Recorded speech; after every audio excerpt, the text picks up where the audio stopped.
TikTok, you take so long to load. Get it together. Please. That's not, you need to fix yourself. Okay. Well, I'll fix it then.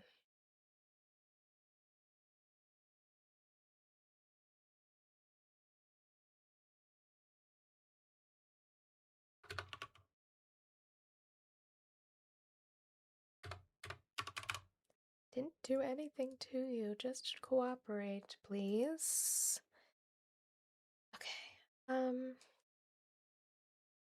What I don't get, you should be.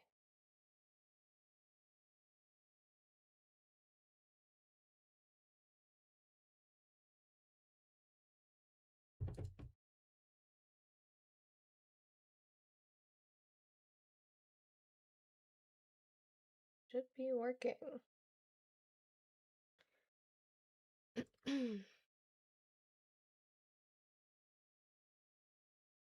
That work? Did I fix it? Might have done it. Okay, I gotta reset my Tickfinity.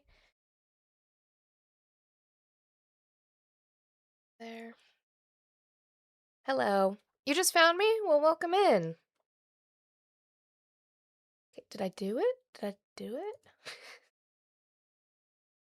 Think I might have.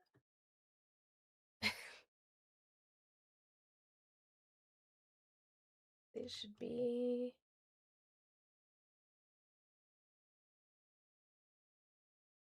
I know that. I'm trying to check that you're there. Okay, yes, you are.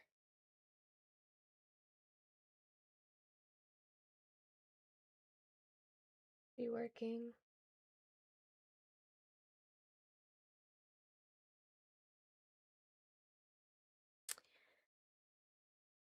Okay, sorry. I was checking stuff, trying to get stuff together. Did I fix that? Yes, that's done. Yes, we can play. We can play a song, Lynetta. Yes, we can. It's hard to play some of the ones that he's done. So we're just gonna go for one from childhood. That's what we're gonna do to get ourselves started this morning. Guys, remember, start doing all of the good things as we get started as this song starts playing.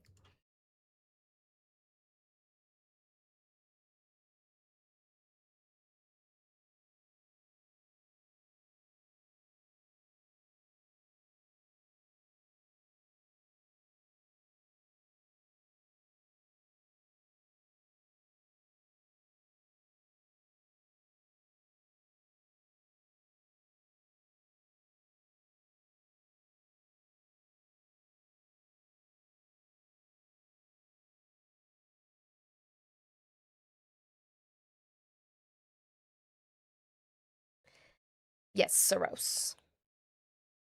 Well, X apparently Hexus was so fine that we just said fuck the forests. That's what happened. I don't watch it. It's a terrifying movie.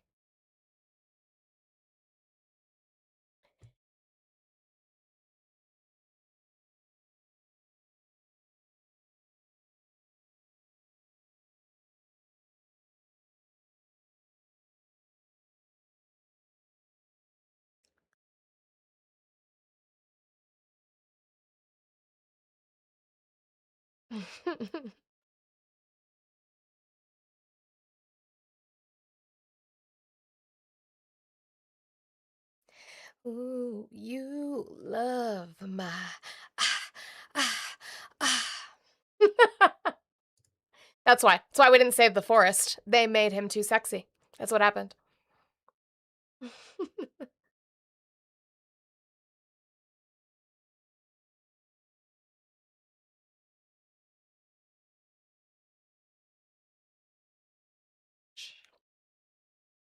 Because greedy beings will always lend a hand.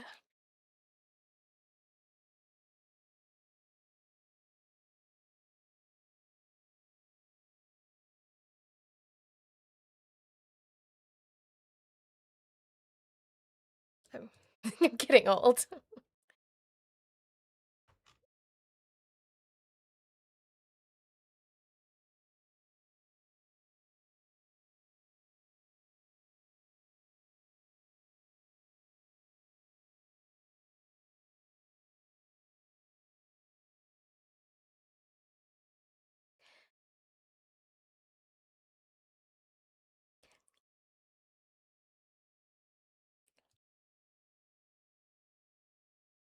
Ooh, you love my.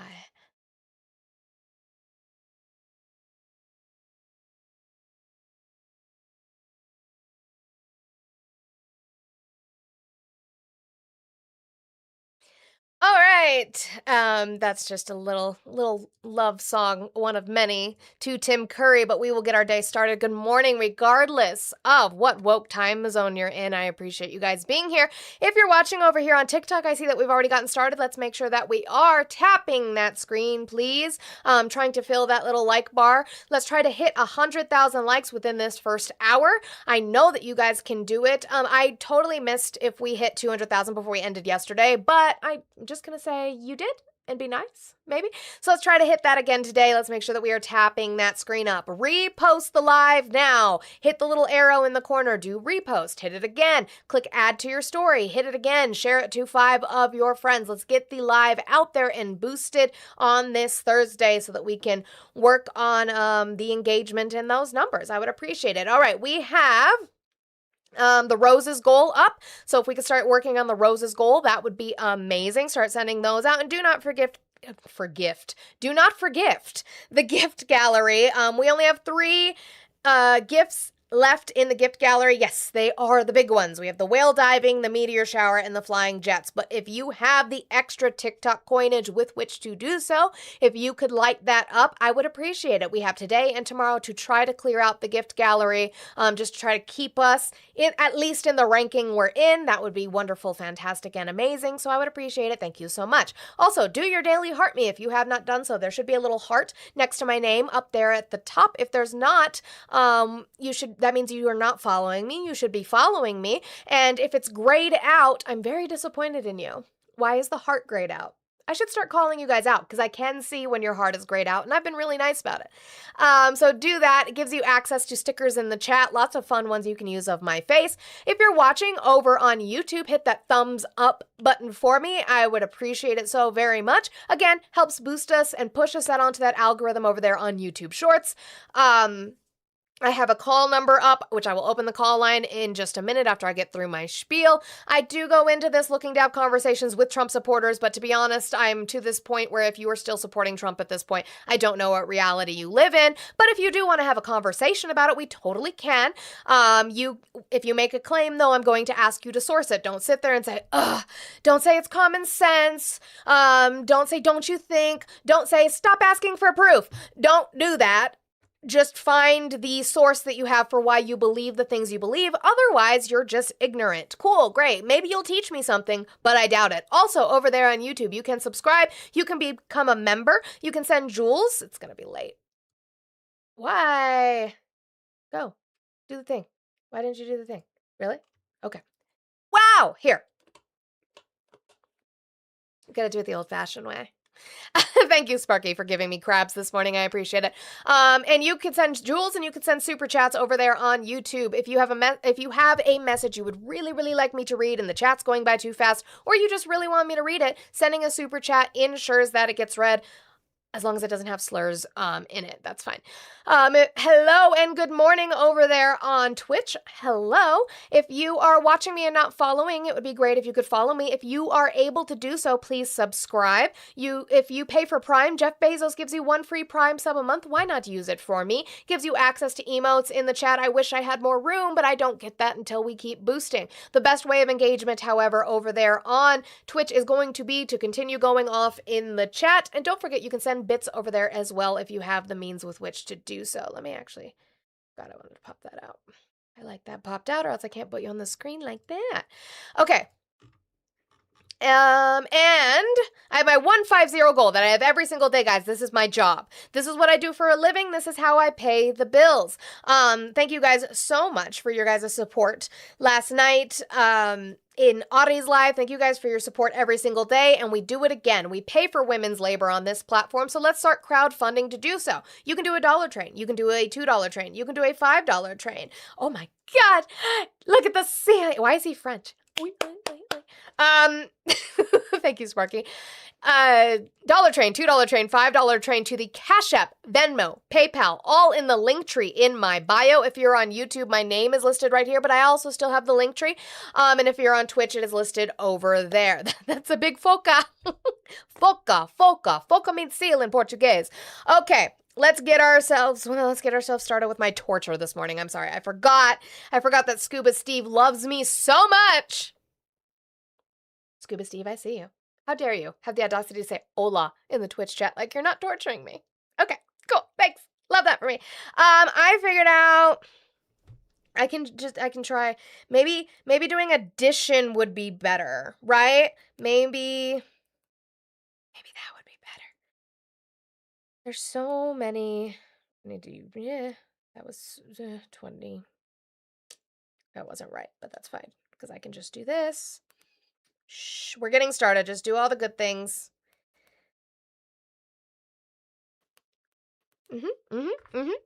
Thank you, Scuba Steve.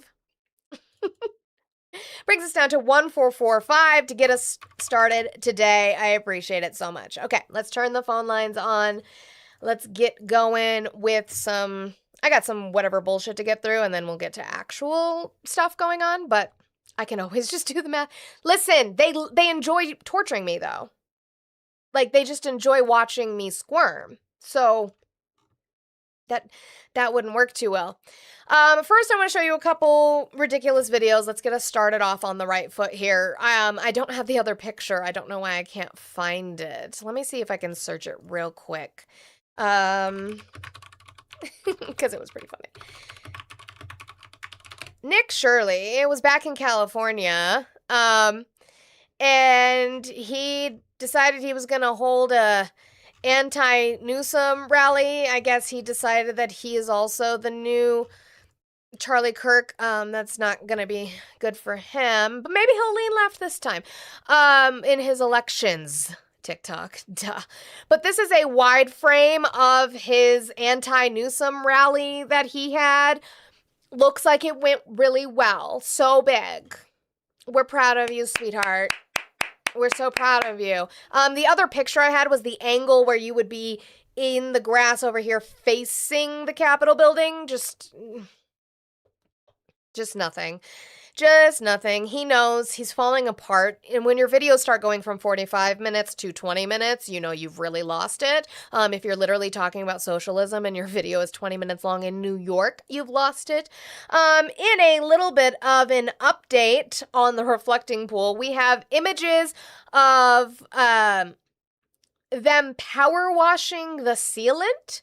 So I don't want to ever hear that it was somebody came in with a knife and did it when literally just power washing it produced this.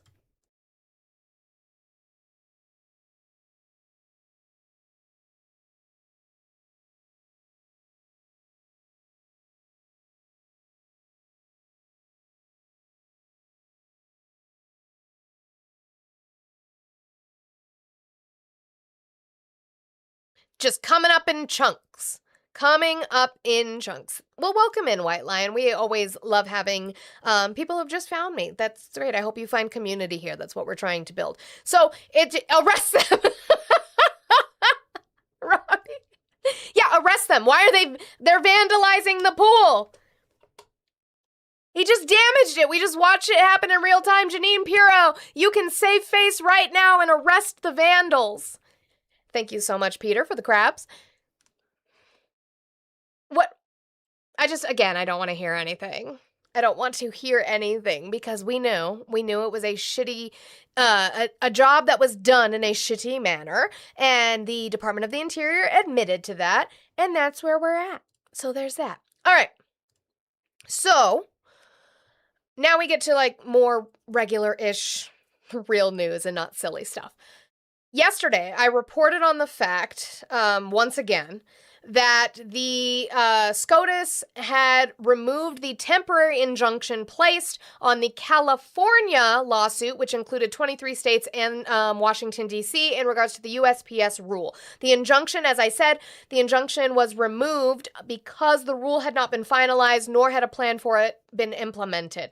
So SCOTUS basically said the injunction is removed while the case goes through. They did not rule on the merits. And I told you and showed you with court documents how the case brought by the Women's League of Voters in Massachusetts, the injunction still stood in regards to that. Now, the United States Postal Service had come out and said that we are not moving forward with the now finalized rule, but we are not moving forward with it until all injunctions have been lifted. Okay?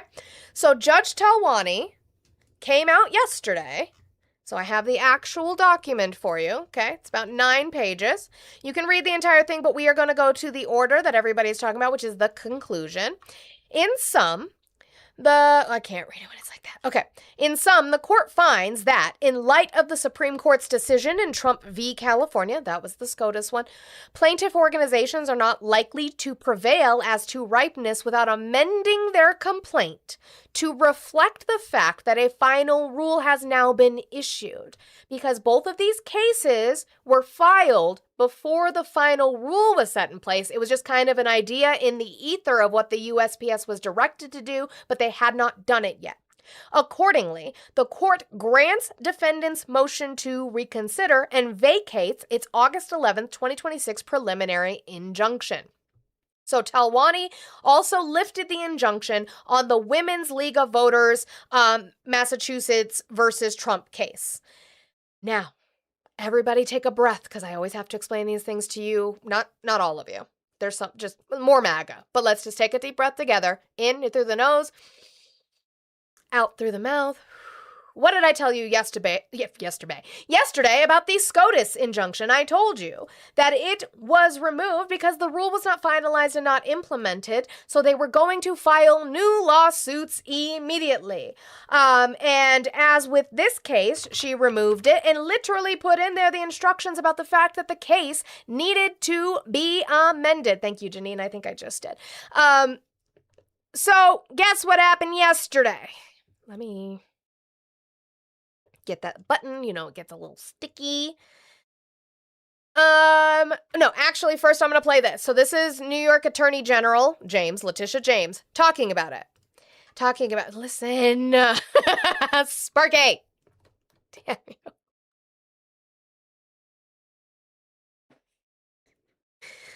Why do you hate me?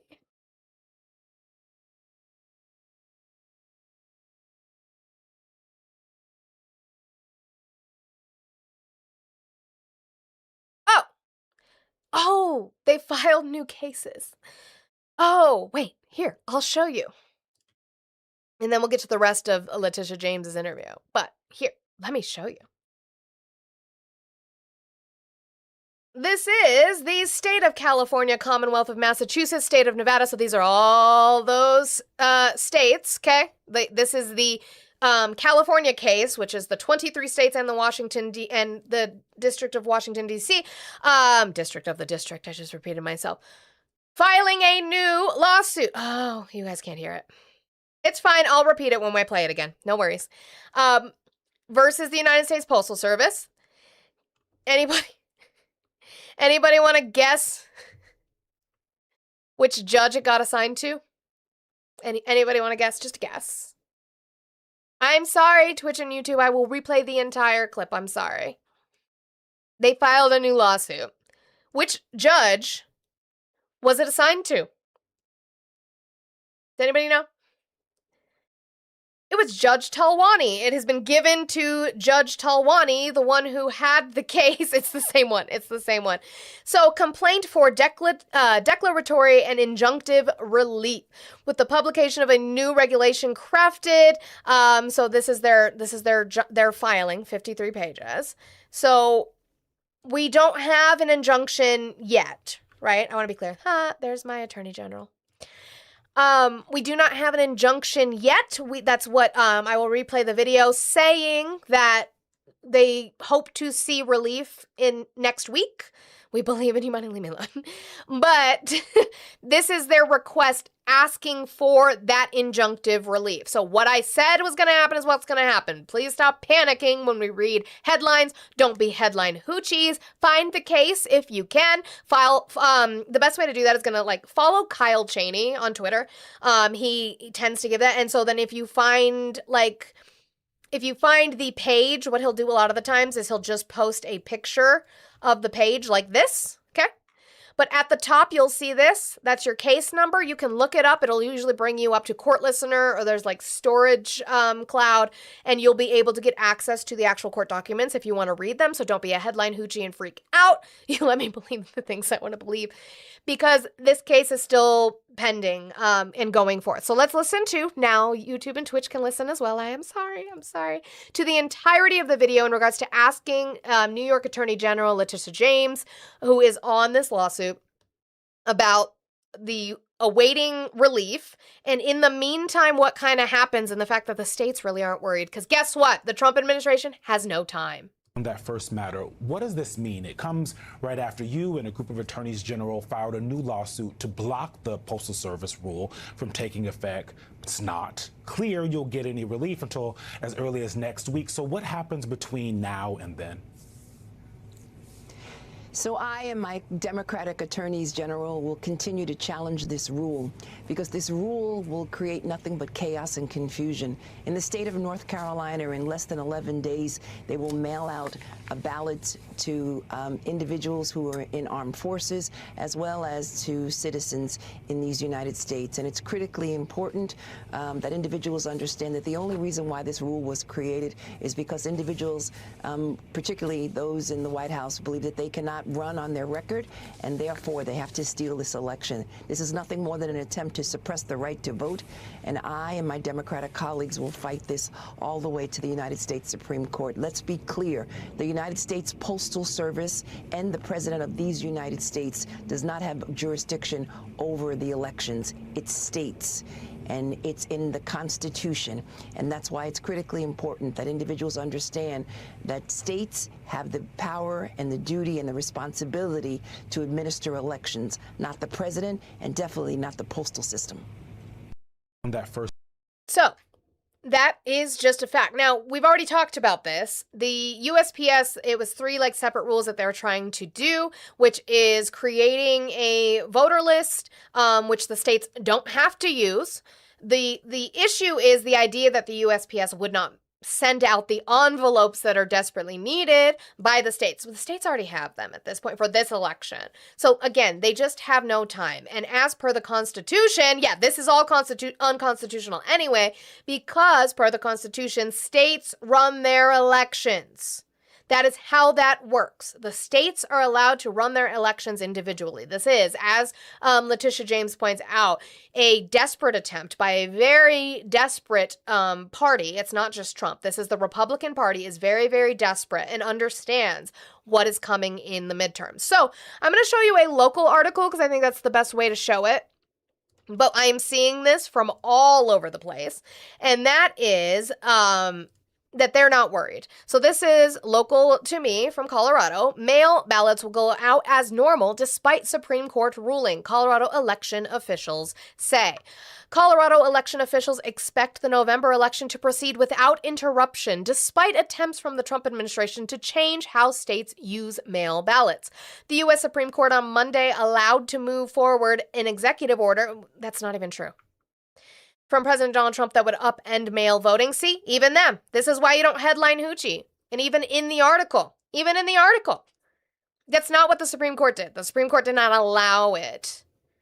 They're just saying while the courts go through, they didn't make any ruling based on the merits. By the way, thank you. Is it Caden? Is it Caden or Katen? Thank you so much for saying you trust my info on the cases. I try to read through it as best I can. I mentioned this yesterday. I was very, very glad that V from Under the Desk News. My God, I cannot speak today. V from Under the Desk News, okay, it did what I would call a retraction, because I'm a millennial, what we just call an update, I guess. Temporary injunctive relief for Trump. Yeah. But I don't know that I've seen Aaron Parnas do that. Like, it's just the sensationalism to get clicks is insanity to me. It's not about clicks. It's about being accurate in our information. Anyway, saying a lower court issued an injunction prematurely. The injunction had come in a lawsuit filed by 23 Democratic-led states, including Colorado and Washington, D.C. But another injunction remains. Obviously, this was before Talwani removed that. Matt Crane, executive director of the Colorado County Clerks Association, said the Supreme Court ruling is largely procedural because the lower court judge issued a ruling before any party was harmed, and it will not result in any immediate changes to Colorado's election system. The most important thing voters should know is that the decision Monday doesn't change anything for November. It's my expectation that the election this year coming up in November will be as it always has been in Colorado with the current model. They do not have time. Colorado Secretary of State Jena Griswold, a Democrat running for Attorney General, said in a statement Monday that she's disappointed with the Supreme Court's decision, but that Colorado and other states will fight back when the federal government tries to implement the executive order. Her office did not respond to questions from Newsline Tuesday about what that means or any preparations for possible federal interference with mail ballots in Colorado. Again, we will see this upcoming week how Talwani rules. She issued an injunction already, so I really don't see her not issuing an injunction next week. So we will probably see that. But just, again, an update, staying up to date on what is going on in regards to that rule. So in that instance, I'm going to pivot down here to this small election section that I have as we get going here today. It's very small, but I just want to tell you again, Republicans have nothing to run on. They have no policies that are beneficial for the American people. All they have is fear-mongering about a group of people who desperately want to see progression. All they have is fear-mongering about black and brown people, trans people, and commies. That's really all they have now, and that is nothing. And they know that. Oh my God, thank you, Janine Marie. Look at the pretty toucan. So Tukey. Okay. Trump tells Republicans, okay, just pretend I'm on the ballot. That's all you guys have is this 80-year-old man that the Grim Reaper is just quarter after quarter after quarter after quarter. That's all you have. So I wonder about the Republican Party once he leaves office or once he leaves this earth, because you literally have nothing. I knew somebody was going to get it. If I'm naive, spell it correctly, Tom, and use the right use of your. My word. Look, there's a theory that I get the vote. You know, I see it all the time, that when Trump's on the ballot, they win. When he's out of the ballot, the people don't go to vote. And I'm asking. Sometimes, yeah. So like in your federal elections, so you're saying that what we already know, which is that Republicans are terrible at voting in midterms. Cool. Asking the people through your brilliant show, #1 show, I'm asking the people to get out and vote, pretend I'm on the ballot. If they go out and vote, we're going to win. Watch your mouth. Oh, Frank, fuck you. And if we don't, our country's going to be in sad shape, because we're going to go through a lot of things. Just pretend I'm on the ballot. Just pretend I'm there. You can't even pretend he's there, because there are candidates of his. He still has, it's like an above 90% primary win rate when he endorses, but he has, some of his candidates have been losing. So now what do? He just has to go and endorse them now. And that's how that's going to work. So he feels like he won. The X Factor, you said we will be just fine when he leaves. What is the Republican platform for beneficial legislation for Americans outside of Trump then? That would be my question. What will the Democrats do when he's gone? They'll have nothing else to talk about. I don't know what the Democrats are going to do. I, myself, as a registered independent and political commentator, are going to talk about politics. I'm going to talk about post-midterm races when they get sworn in January and start putting forth pieces of legislation. I will talk about that. I will sit here and rail and hope that, yes, I want to see investigations into the corruption that seems to be going on within this administration, but I don't want to spend all my time on that. I would also like to see pieces of legislation put forward to try to stem the bleeding caused by this administration. I don't want it to just be about retribution. I want to see benefit. So I'm going to still be here. Okay. Anyway, what's your guys' policies that you're running on that are benefit? And okay, well, I'll wait. That's fine. All right, guys, keep tapping up on that screen. We're at about 10,000-ish likes. No. I can't do the math on that. We're at 30,000 likes. I know we can do better. Let's keep working on that. And the Fox News pundits are scared. They are scared. So this is Laura Ingraham saying that it's going to be brutal in November. I can't wait to not discuss Trump. Well, unfortunately, I still think we're going to be talking about him for a long time because of the damage he's done. Because of the damage he's done within the party, we're still going to have to fucking talk about him, and that displeases me so much. I disagree with the conventional wisdom. I think the fact that Kushner came to negotiate with Jeffries is all the sign? Yeah. you have to hammer them every single day until November. Cannot wait. These consultants drive me nuts, okay? They fly around in private jets. They collect a huge amount of money. And I think they're lying to these Republican candidates. This is going to be a brutal cycle. Republicans might pull it out. We all hope they do. But they have got to hammer that they're coming for your money, your gas-powered car, your air conditioner, everything you love, your private health insurance, and they're going to take it from you. Period. End of story. I'm sorry I'm getting mad, but I mean, why am I guess I should be a consultant or something. I don't know. Go ahead, Adam. And I just So, yeah, I'm shocked she admitted it too. So she's saying it's going to be brutal. Yeah, I guess we're coming for the air conditioners. I don't know. It's going to be brutal in November, and she knows it. And they want the messaging to be better, but there is no better messaging because what they are running on is just don't piss off Trump. And so everything that Trump says has to be glazed. That's it. That's it. All right. So there's a longer video of this, but I have this minute-long one. There it is. I knew it was coming. Come on, TikTok. Be nice. Is a lifelong Texas Republican talking about data centers, and how you're seeing because of Donald Trump and Republicans cannot go against him. We talked about this last night in regards to the Paxton Tallarico race on Audie's last night, our wonderful women-led panel, that data centers are unpopular, but Trump is like, I like them. And so the Republicans are like, we'll put some restrictions on them, but I love you, Trump. And that's just not working for Texas Republicans. So they will either vote Tallarico or they will stay home. They will either vote Hinojosa or they will stay home.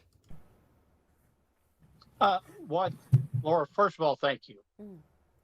But what got me angry, first of all, was the incessant noise coming from these people, the incessant lying. They're not good neighbors. They're damaging people. The Republican Party in this state doesn't care. We've been fighting this for 3 years, and we realized that the Republican Party has given us nothing more than the middle finger. I have been a staunch Republican my entire life. I'm done. Anyone that was in office during this mess that hasn't supported us, it's not going to get my vote. And amazingly, we've had 2 Democrats, one absolute running for Congress and one running for governor, that were willing to come out and listen to us. Mm-hmm. Not the Republicans, the Democrats. Now, we saw that in way of James Tallarico. He's been visiting these rural places like Abilene, Texas, where there's literally, like Parker's talked about, there's nothing out there, but he's going out and talking to them. Why? Because that's where they're trying to build data centers to harm the people. And it's really changed my thinking. And this is a people thing. Tom, what you describe has been the Laura, frustration of so many people. I mean, what you describe seems extremely frustrating, and I've heard. So, no, I'm not saying that that's going to be an easy race. I'm not predicting that at all. That's still going to be a very hard-fought race, and Texas is Texas. But the Republicans are just not running on a platform of actually giving a fuck about what the people care about. They just want to glaze Trump, and we're just trying to move everybody out from doing that. Let me set up let's do Biden's ice cream cone, if I can find it. There it is. Let's give Biden his ice cream. Thank you guys so much for knocking out these gift goals. I appreciate it over here. Don't forget my gift gallery. If you have the coinage with which to do so. Make sure you're still tapping over here on TikTok. If you're watching on YouTube and you have not hit that thumbs up button for me, please. It just helps push us out onto the algorithm in order to possibly have conversations or just to educate. That would be great. Would love to do that. Thank you so much, Twitch chat, for staying over there and engaging in the chat. Best way to do the things. I appreciate it. And don't forget, I have my goal up here. 14450 is what is left in the goal. Cash App, Venmo, PayPal on the link tree in my bio. We can start getting that down. Last little piece that I have in this election section, then we're going to pivot pretty hard, is, we do that quite a few times today, is this is local, but again, a bigger problem. We did another deep dive where we, luckily enough for me, I was so happy, we went into the Colorado gubernatorial. It's just a very fancy word for governor's race. And we now have our candidates. Philip Weiser, our current attorney general, is going to be the candidate running for governor of Colorado against Victor Marx, who, again, has said he killed someone at the age of 7. When he was asked if he's killed anybody else, he didn't answer. He says that he has helped trafficked women and children from the border, even though he was never working as a Border Patrol agent. He doesn't claim to, but he says he did this as a private citizen. He also says that as a private citizen, he called in spiders for, I don't know what those are, but I'm guessing there's some sort of drone. Things that are not possible for him to be able to do. He performs exorcisms because he's also a priest. Yes, this is all true. We literally did a deep dive on this. If you missed it, try to go to Mermaid Ari 0 on YouTube and go find that, YouTube and Twitch, and go find that deep dive because it was a ride. It was a ride. And I live here. It's really fun for me. But Victor Marx has had a lot of issues with his funding. He got campaign funding that was over the amount he was supposed to get. I don't know that he's actually returned it yet, or he was in the process of returning it. He might actually have. But there is also an issue in regards to his merch. There is merch being sold that he is saying is not from him in his campaign. It is a separate entity, a separate company. Well, Kyle Clark has been on his ass about this and did an investigation into his merch, and we're going to watch it. Someone is selling access to the Republican candidate for governor. $1,300 gets you a meeting with Victor Marx, and some campaign merchandise kicked in.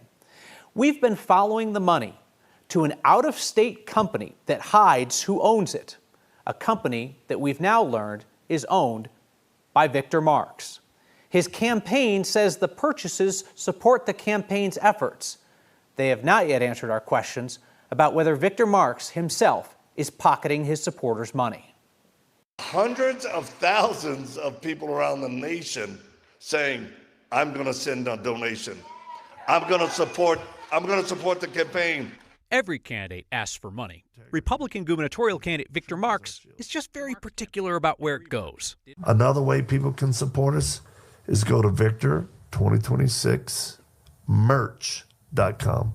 If they order merchandise, there's no limit on that. That's right. They can order as much as they want. That will really help us. Marx brushes off other Republicans, calling him a con man and a grifter. He suggests his supporters can make unlimited purchases from his merchandise store, where they sell meetings with Marx for $1,300. His campaign said, quote, every purchase helps spread the message across Colorado and supports the campaign's grassroots efforts. This is just patently illegal. This is patently something that can't happen. When campaign finance attorneys like Mario Nicholas told us that would be obviously illegal, Marx's attorney said the money wasn't going to the campaign, where it'd be subject to legal limits. But they wouldn't say where the money's going. What I've been authorized to say is that, look, for a period of time, the campaign allowed a third party, right, to sell its merchandise. The Marx merchandise store emails now carry a disclaimer, paid for by Not Shook LLC. No such company registered in Colorado. We found Not Shook LLC registered in Wyoming, where its owners can remain anonymous. And that's where the Marx merch money trail would have gone cold, if not for an obscure campaign finance filing in Colorado, where Not Shook LLC paid the Marx campaign $5,000 for a logo licensing fee. Colorado campaign finance law requires an LLC making a contribution to identify its owner, also called a member. And there it is. Victor Marx himself. Victor Marx has been called the con man before, and this is just one more con that he's playing on people. Only I think that the problem is he's going to get caught doing it. Months ago, the Marx campaign bragged its merchandise operation brought in almost $200,000 so far. The campaign has not responded to our latest questions about the anonymous out-of-state company that leads back to Victor Marx and our questions about whether Marx is lining his own pockets with his supporters' money. Yeah, do you guys think that, you think Nick Shirley's on the case? Think Nick Shirley, because he wants to go after fraud, and this seems like there might be fraud happening.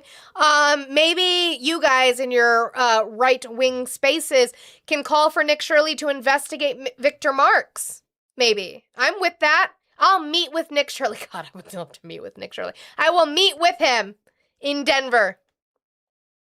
And we can totally do this. Let's go after Victor Marx for the possible fraud. Yeah? Yeah? No? Okay. Well, we'll see. We'll see. Let me check messages here before we pivot to something else. I will fly. You better.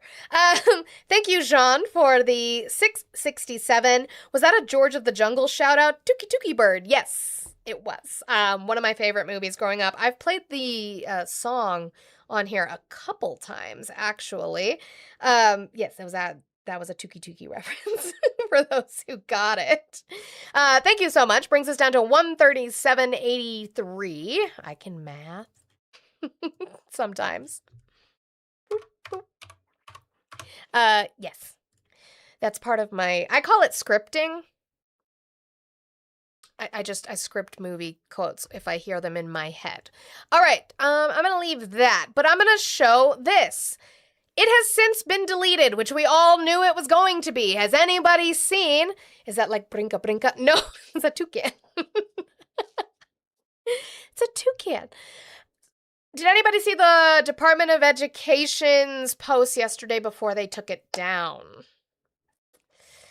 Anybody see it? Early fax rate? Well, thank you, Grunty. Appreciate that. No, you haven't seen it? Cool, it's fine, because guess what? The internet is forever.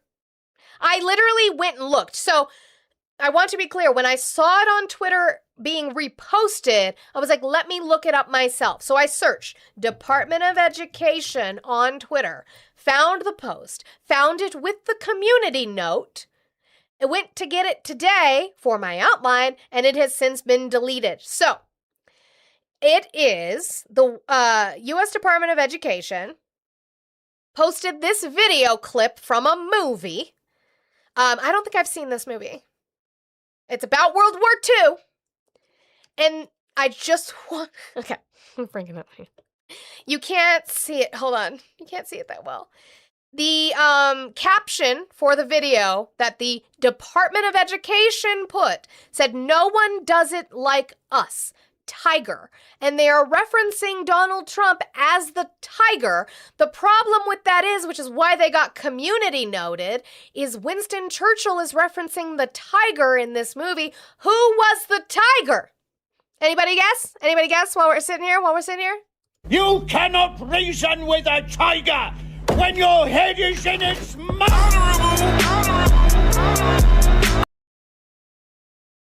I can't play the song. Hold on. Our Baron got it. Yeah, who was the tiger? The tiger was Hitler.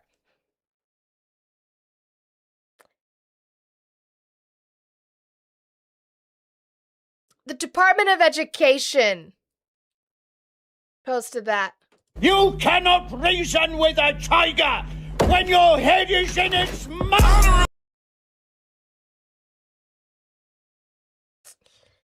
Why did someone tell them? Twitter told them, to be fair. I mean, and here I'll show you that they were community noted. So that was their post that they have since deleted. And the original post, so this one has the video that I showed you. And this was the reader's added context to this video, the community note. This clip is from the film Darkest Hour. It's from Darkest Hour. I've never seen it. This clip is from the film Darkest Hour. And the tiger in this clip refers to Adolf Hitler. Listen, I don't have to compare him to Hitler. J.D. Vance doesn't have to compare him to Hitler. They do it to themselves. Good job. And they deleted it. I don't have a nose ring, Eric, but I do crowdfund if people would like to pay for me to get a nose ring. I still want to get one here, a little diamond. I think it would be cute, especially since I'm definitely more of a left profile person.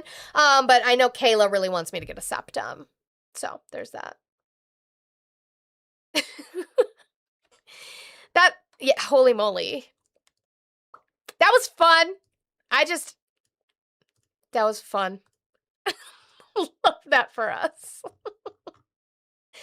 Okay, where do I want to start? Let's do economy, because economy never ends, so we'll do that. Economy. So the PCE came out, which is the, is it products consumer? It's consumers, but I can't fucking remember the other part.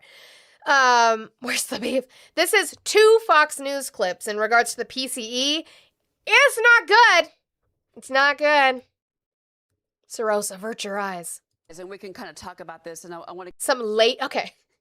Somebody said, can we crowdfund for some lady lessons? We totally can. What are lady lessons? Get your thoughts on what we're seeing here. And the market actually pulled back about 40 points or so, 50 points on this one. All right, so July PCE, we came in a little bit hotter than expected month to month, a gain of 0.2% month to month. The expectation was 0.1, 3.7% year over year. This is July PCE. That's hot. That is a hot number, yeah. The expectation was 3.6. By the way, I think I figured it out why Trump, when he speaks about the economy, he says we have the hottest country in the world right now. I didn't understand why he was doing that. And now I realize it's because he doesn't understand what it means. He is hearing on Fox News, whether he's half paying attention, that they're saying it's hot right now. It's hot. And he, since he's from the fucking 80s, it's like, it's hot right now. It's hot right now. That's bad. Yeah. Okay, Paris Hilton, that's hot. No. When they're saying that's hot in the economy, that's bad. It's bad. It means we came in above our projected, especially for things like the PCE. That's not good.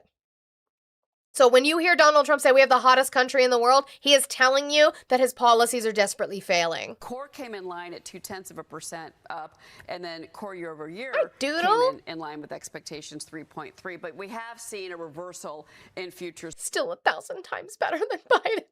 It's still better than Biden, I swear. The cope.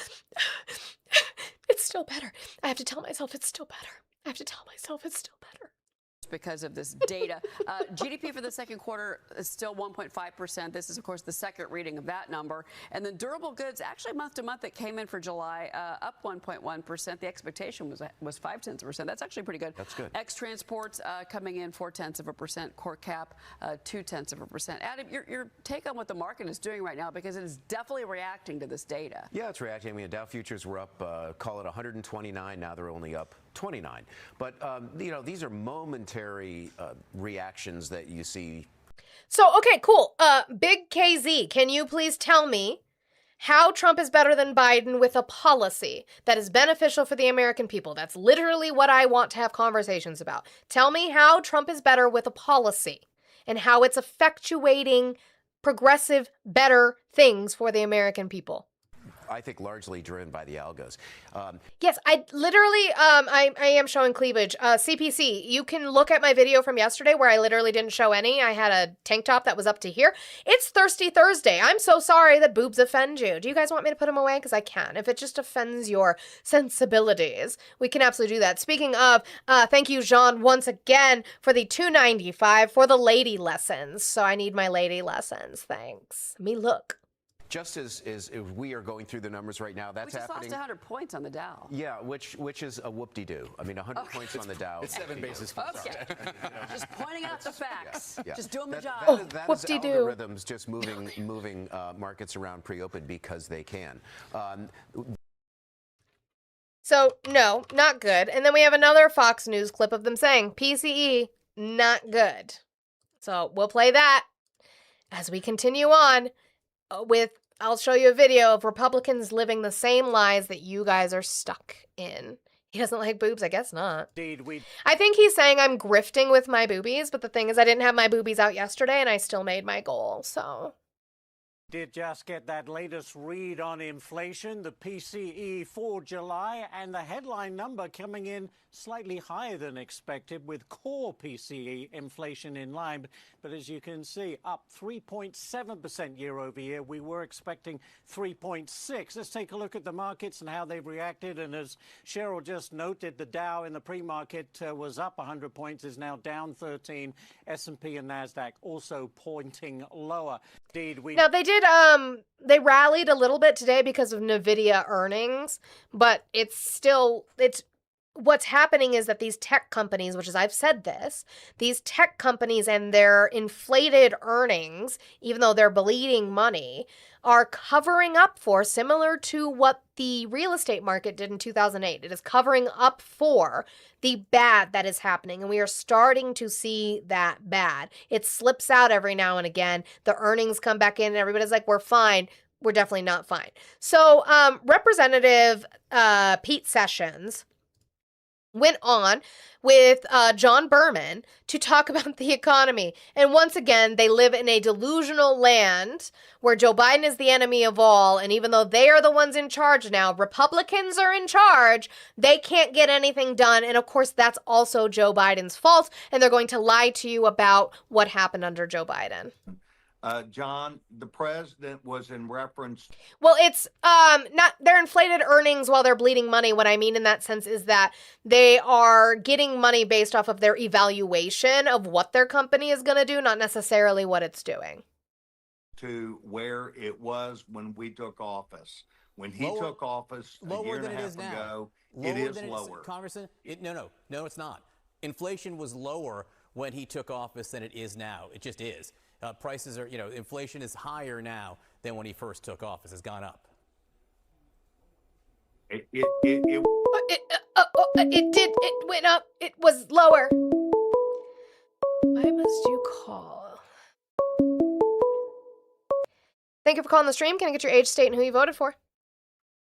Hello, 32, New Jersey, Donald Trump. Randy. No.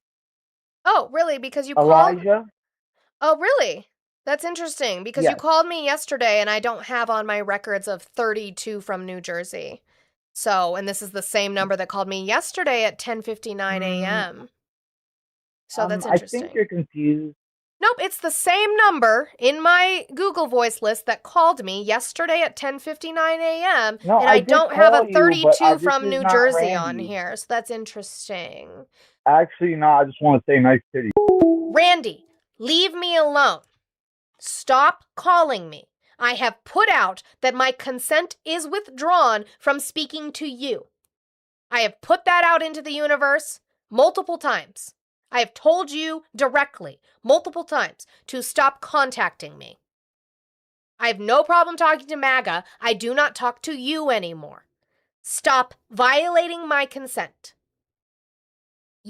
This has been about a month and a half now of you making different Google Voice numbers, hiding your voice, lying about who you are in order to talk to me. Cut it out. Okay. Back to Pete Sessions on lying on inflation. Lower. Congressman, no, it's not. Inflation was lower when he took office than it is now. It just is. Prices are, inflation is higher now than when he first took office. It's gone up.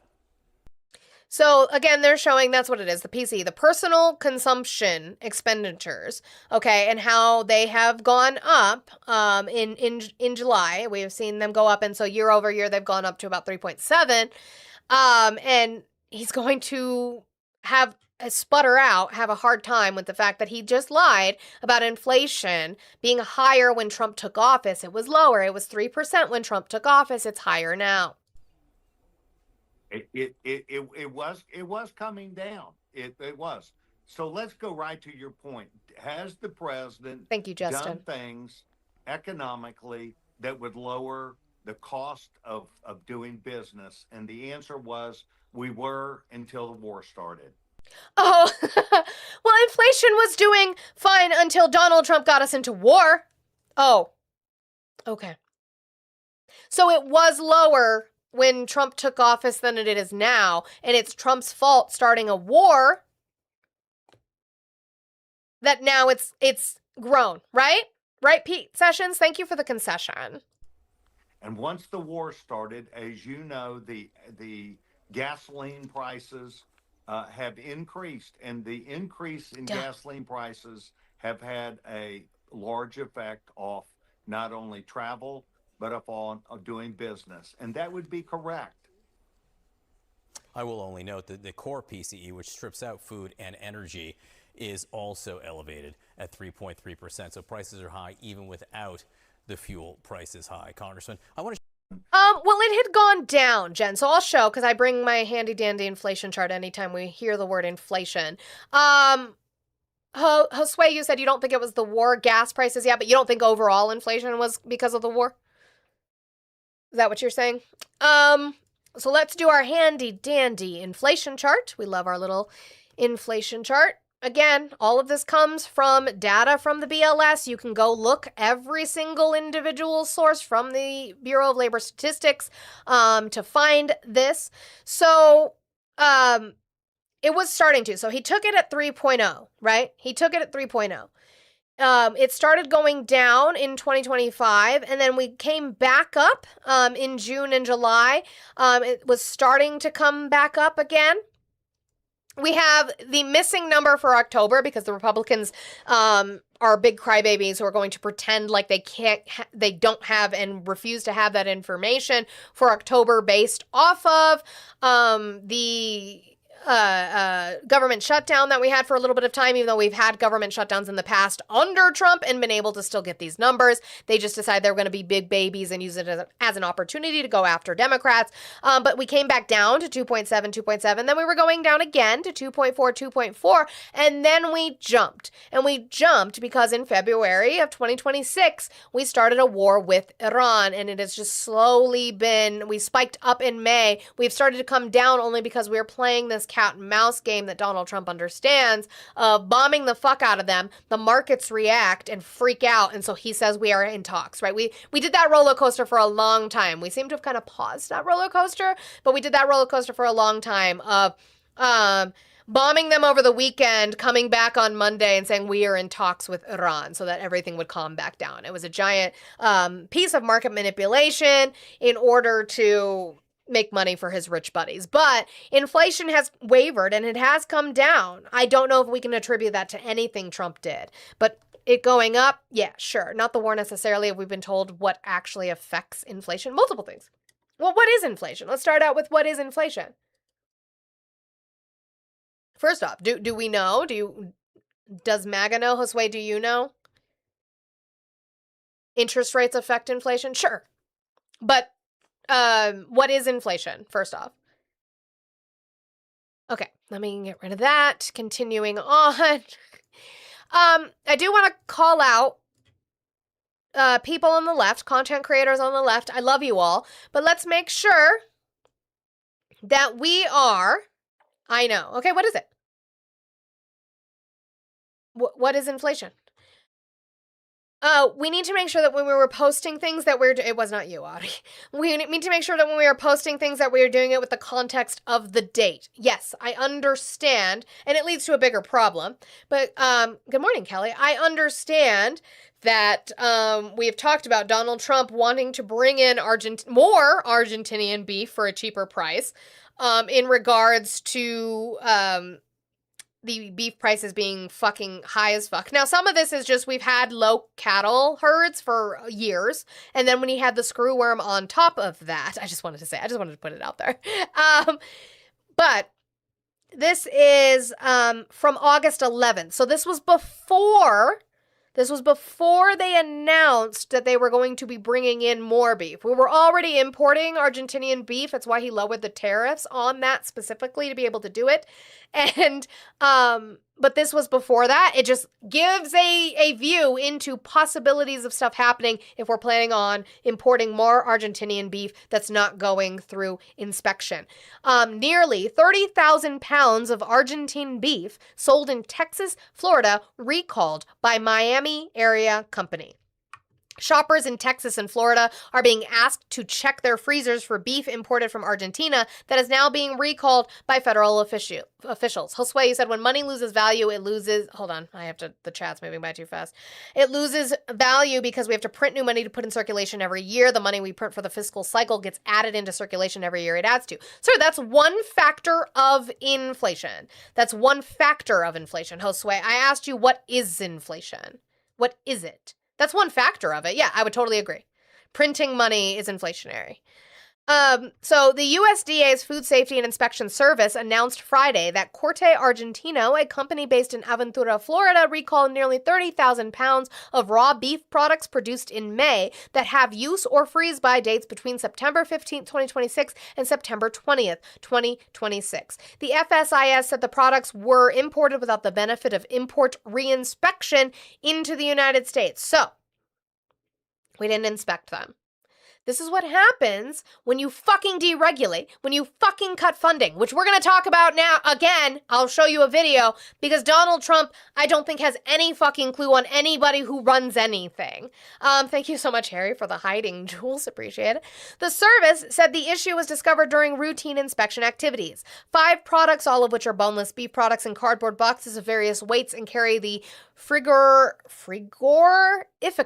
Garina SAIC brand, are impacted. Top sirloin, butt, eye round, topside cap off, flat, and knuckle.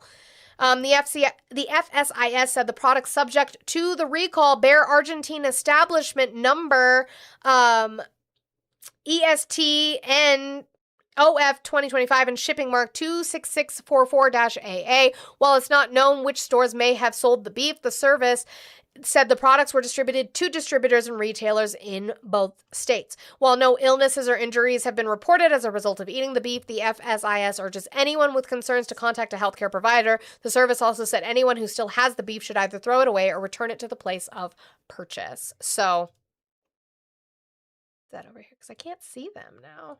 Okay, stay. Actually, pin.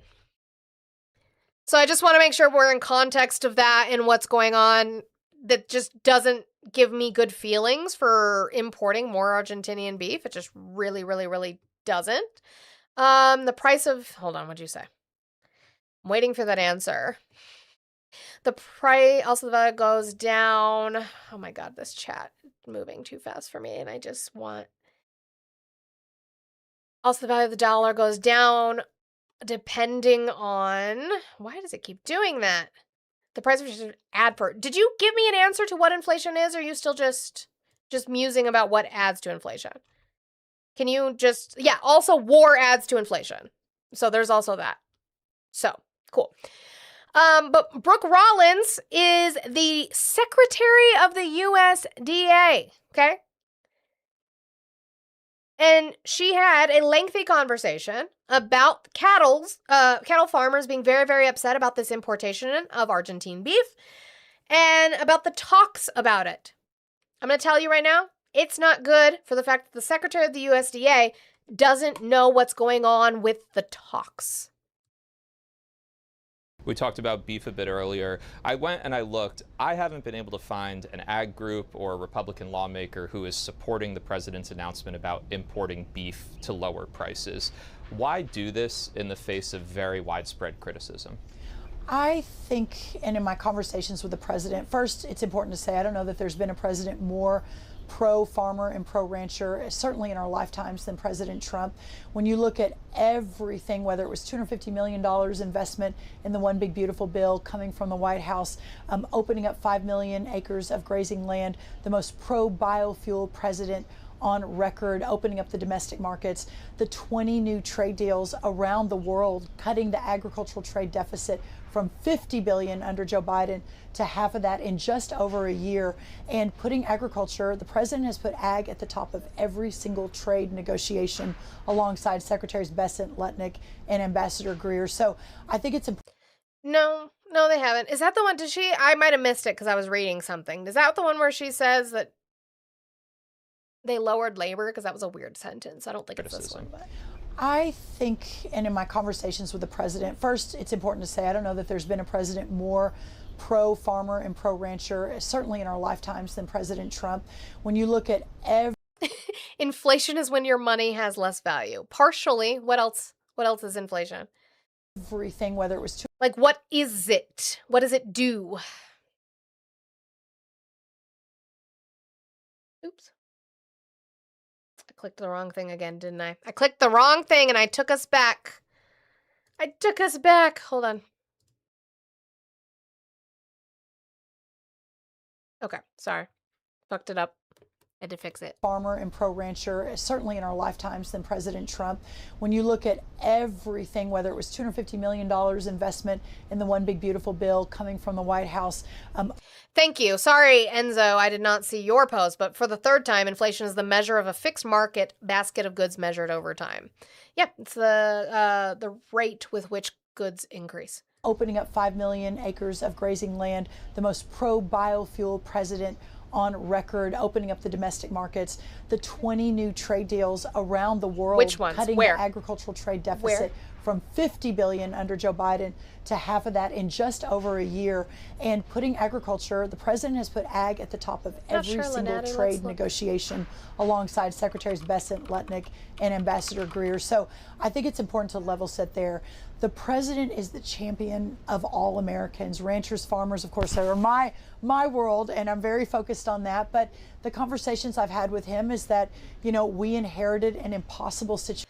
So she did. She graduated Texas A&M University with a bachelor's degree in agricultural development, and from the University of Texas at Austin with a Juris Doctor, excuse me. She worked in a lot of campaigns in Texas, and she also did work in Trump's first term as well. Not in ag, but in advisory roles. We inherited the lowest herd on record, cattle herd. The beef that we're eating today were cattle that were born under the Biden administration. Like, this is not eggs, right? You can't hatch a chicken and have them laying eggs in a couple months. It takes years to rebuild the herd. The president made the decision that Yeah, I know. And to be fair, I like I said, the low herd, the issue with having weakened herds, I don't put squarely on him. What I do put on her is when we were starting to see cases of screwworm, she downplayed it. That I have an issue with. for a short 90 days, there's a lot of ground beef. This is just ground beef. There's a lot of ground beef that's sitting in other countries. And also, Weasel, that is absolutely true. So cutting USAID and SNAP has hurt a lot of farmers. That is absolutely true. Why? Because when you had government contracts coming from USAID, specifically for these cheaper fucking commodity crops that we have incentivized our farmers to grow, like soy, that we used in production to send to other countries under USAID, we were getting more back for our buck. Like, what we were spending at USAID was a blip compared to what we were getting back, one, in soft power, and two, for our farmers selling their corn and their soy overseas. Or selling it to the government to send overseas. So that hurt the farmers. SNAP being able to have access within SNAP and the USDA for food programs for schools also hurt farmers. That would potentially help serve Americans, especially lower income. Hockey, no it didn't. Prove to me that USAID paid for transgender surgery in South America. You won't be able to. Income Americans who really lean into the lean ground beef. And so this is a very short-term fix from the president's perspective that he believed necessary to get lower cost beef onto American plates. When you look at the fact that we're eating more beef than ever before, when you look at our programs like Harvest to Hallways, a big part of that is ground beef and it is getting protein onto these school lunch plates. There has never been a higher demand for beef and protein than there is today, the new dietary guidelines. So again, that very short-term effort to get some of that ground beef that's sitting out there in the world into America, the president felt was very important right now. Jimmy, no, that's just dumb. Please stop. But it was all over the news. Yeah, and I literally started my show today talking about how the headlines don't be a headline hoochie and that the news was ridiculous in regards to the SCOTUS ruling of lifting the temporary injunction. It was temporary injunctive relief for the president, and everybody freaked the fuck out because they don't know how to actually research and read articles. So no. The headlines may say something, doesn't make it true, right? You have to investigate with actual facts behind it. Okay, cool. Like the congressional bill, because it was Congress who decided where USAID funding would go and to what programs. Okay, cool. Glad we got that. But for the long term, and you'll hear more coming on this, we've never been more committed. And you can see that 2 weeks ago, for the first time in 10 years, the heifer retention number went up. It was at 3%. First time in a decade. That's pretty crazy. And then the cost of ground beef is already going down. It went down the lowest, biggest drop it had been since 2020. So all the numbers are working. All the plans we put in place are working. The president, I think, just wanted to supercharge just a little bit the cost of beef, since he's been hearing a lot about it from the American consumer. Cool. That was a really long-winded answer for the fact that the farmers are not happy. During that short-term window you described, which countries are we importing the beef from? I will be very transparent, and that is over at U.S. Trade Rep. I am actually not part of any of those conversations, so I am not sure what that looks like. I think we'll know very soon. Bitch, what? You are in charge of the USDA. The U.S. Department of Agriculture. You are going to be in charge of part of these inspections of this fucking beef. And you don't know? You don't know which countries we're getting our fucking beef from? Yes, really. This is the Secretary of the Department of Agriculture, Brooke Rollins. She is in charge of USDA. And she's being transparent by saying she doesn't know which countries we're getting our beef from. They are in charge of inspections for that beef. She doesn't know. In place are working. The president, I think, just wanted to supercharge just a little bit the cost of beef, since he's been hearing a lot about it from the American consumer. During that short-term window you described, which countries are we importing the beef from? I will be very transparent, and that is over at U.S. Trade Rep. I am actually not part of any of those conversations, so I am not sure what that looks like. I think we'll know very soon. Now, I don't know that she actually knows. To be fair, I don't know that she does know. I mean, at this point, Jen, transparency, like, I don't know is transparency. If I could just get these MAGA people to just say, yeah, I just don't know that would probably be great. And then I'd ask them to look it up.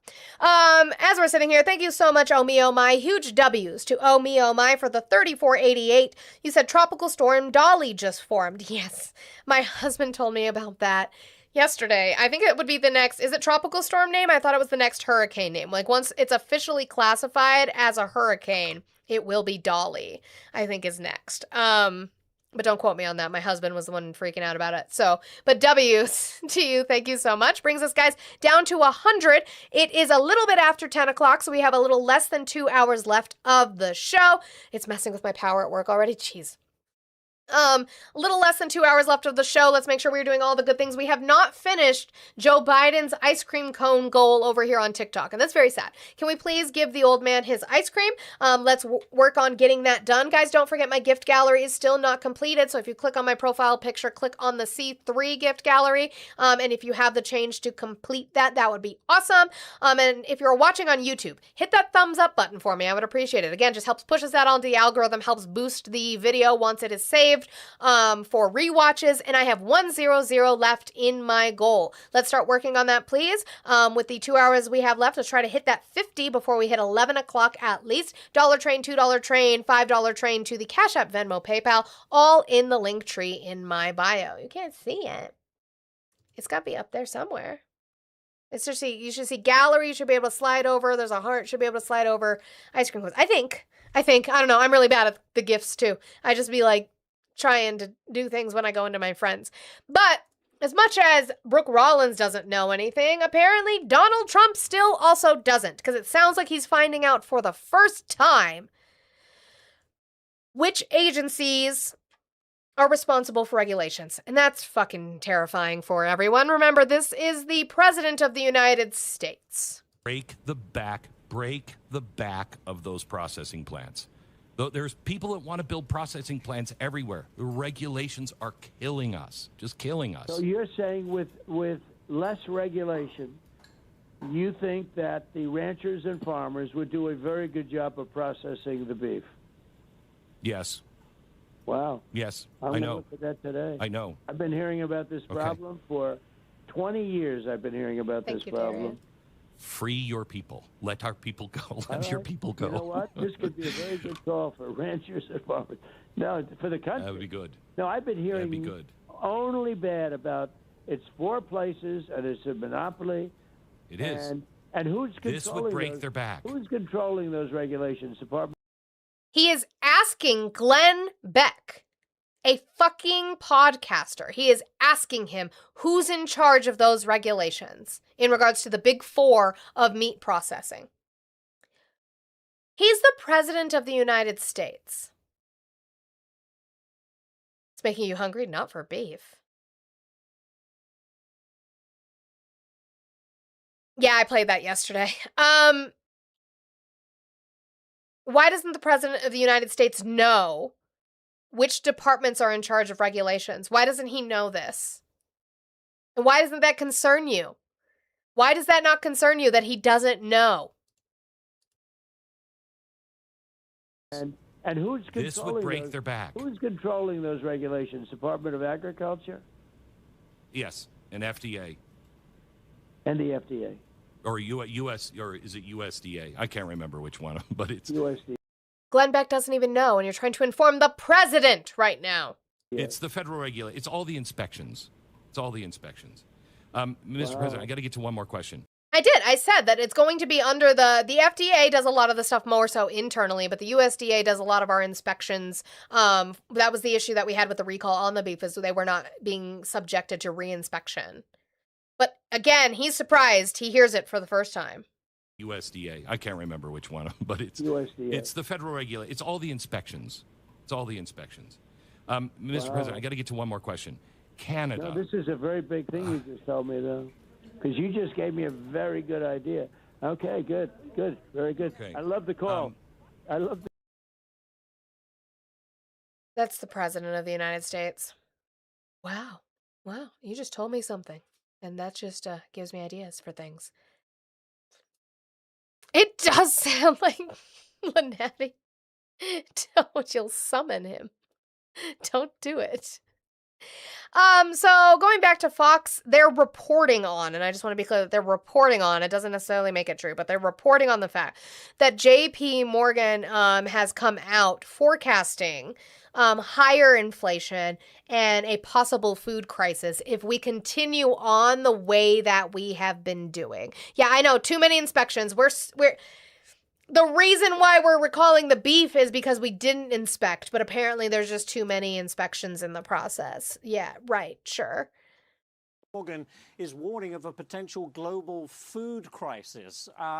Could this be the beginning of that? Josue, Trump was the better option in the ballet? I didn't know he did ballet. I didn't know there was a choice that we were choosing a ballet dancer. I want to dance in the ballet.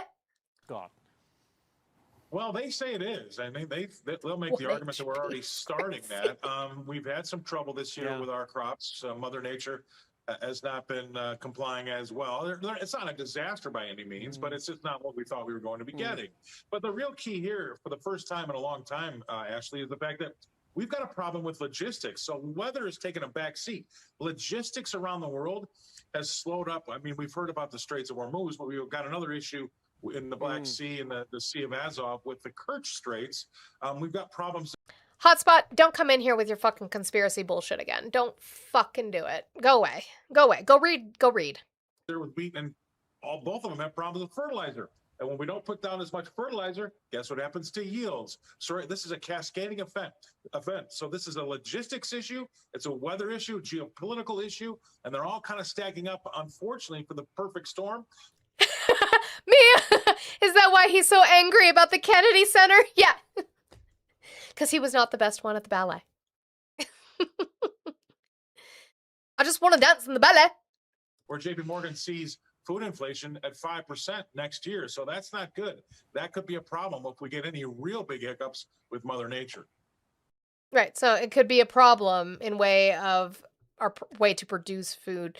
Eric, you said you choose to eat chicken, so that's another choice. Yeah, the only issue I can see is that corporations are going to be seeing this and knowing that families are going to have to go for cheaper meats, right? And so they could increase the cost and hurt families, and that's unfortunate. And the Republicans are not going to put forth a piece of legislation to try to stop them from doing that, right? To say like, hey, we're going through an issue with our beef markets right now, so companies, you are not allowed to raise past the point of inflation your cost for chicken, turkey, things like that. At fish, I would like to see it, but I just doubt it. You just get the hot dogs from trees and you'll be fine. They grow from the ground. Everything's fine. Okay, still an economy, but moving a little bit to Canada. This is Marshall on Fox talking about our allyship with Canada and the not even ours, their allyship with us. Like this rewriting of history as if Canada has not been a friend and an ally and a partner is silly. And we just need to make sure that we are combating that at every level. Donald Trump is causing issues with our friends now that it makes us unreliable as a partner, so that even when he's gone, Canada is going to make new trade deals, which they are working on with the EU right now, with China right now, and keeping us out of it, and that's going to hurt us in the long run. But I don't know that they're going to trust us to come back. So maybe they'll do longer form deals, and then that hurts our market as well.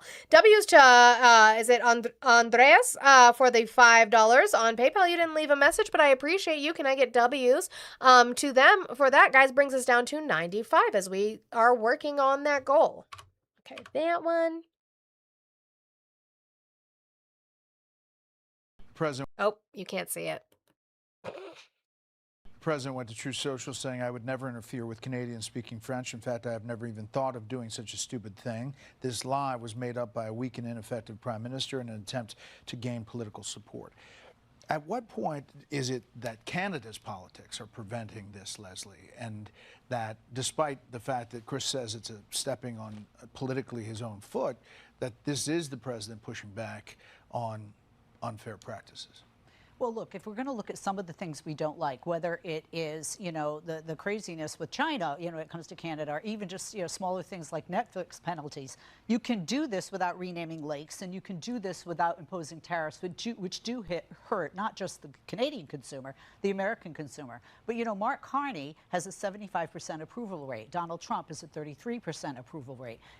So just to start off with, you're starting in a bad place because Mark Carney, there are clips out there, you can find them, I just don't have them today, but where a journalist went to Canada, went on, I don't know if you'd call him a journalist even, but whatever, a political pundit, political commentator, went to Canada and started asking people on the street if they are supportive of what Mark Carney is doing in regards to tariffing, putting more tariffs on the United States, matching dollar for dollar tariffs on the United States, and basically saying fuck off. And they are in support of what Mark Carney is doing, whereas what Donald Trump is doing in the United States is hurting us, and we're not happy with that, and we're not willing to keep putting up with it, and we're going to see that in November. And what you said about tourism, Florida, they're now going into their third quarter down in tourism, and that's a red state, right?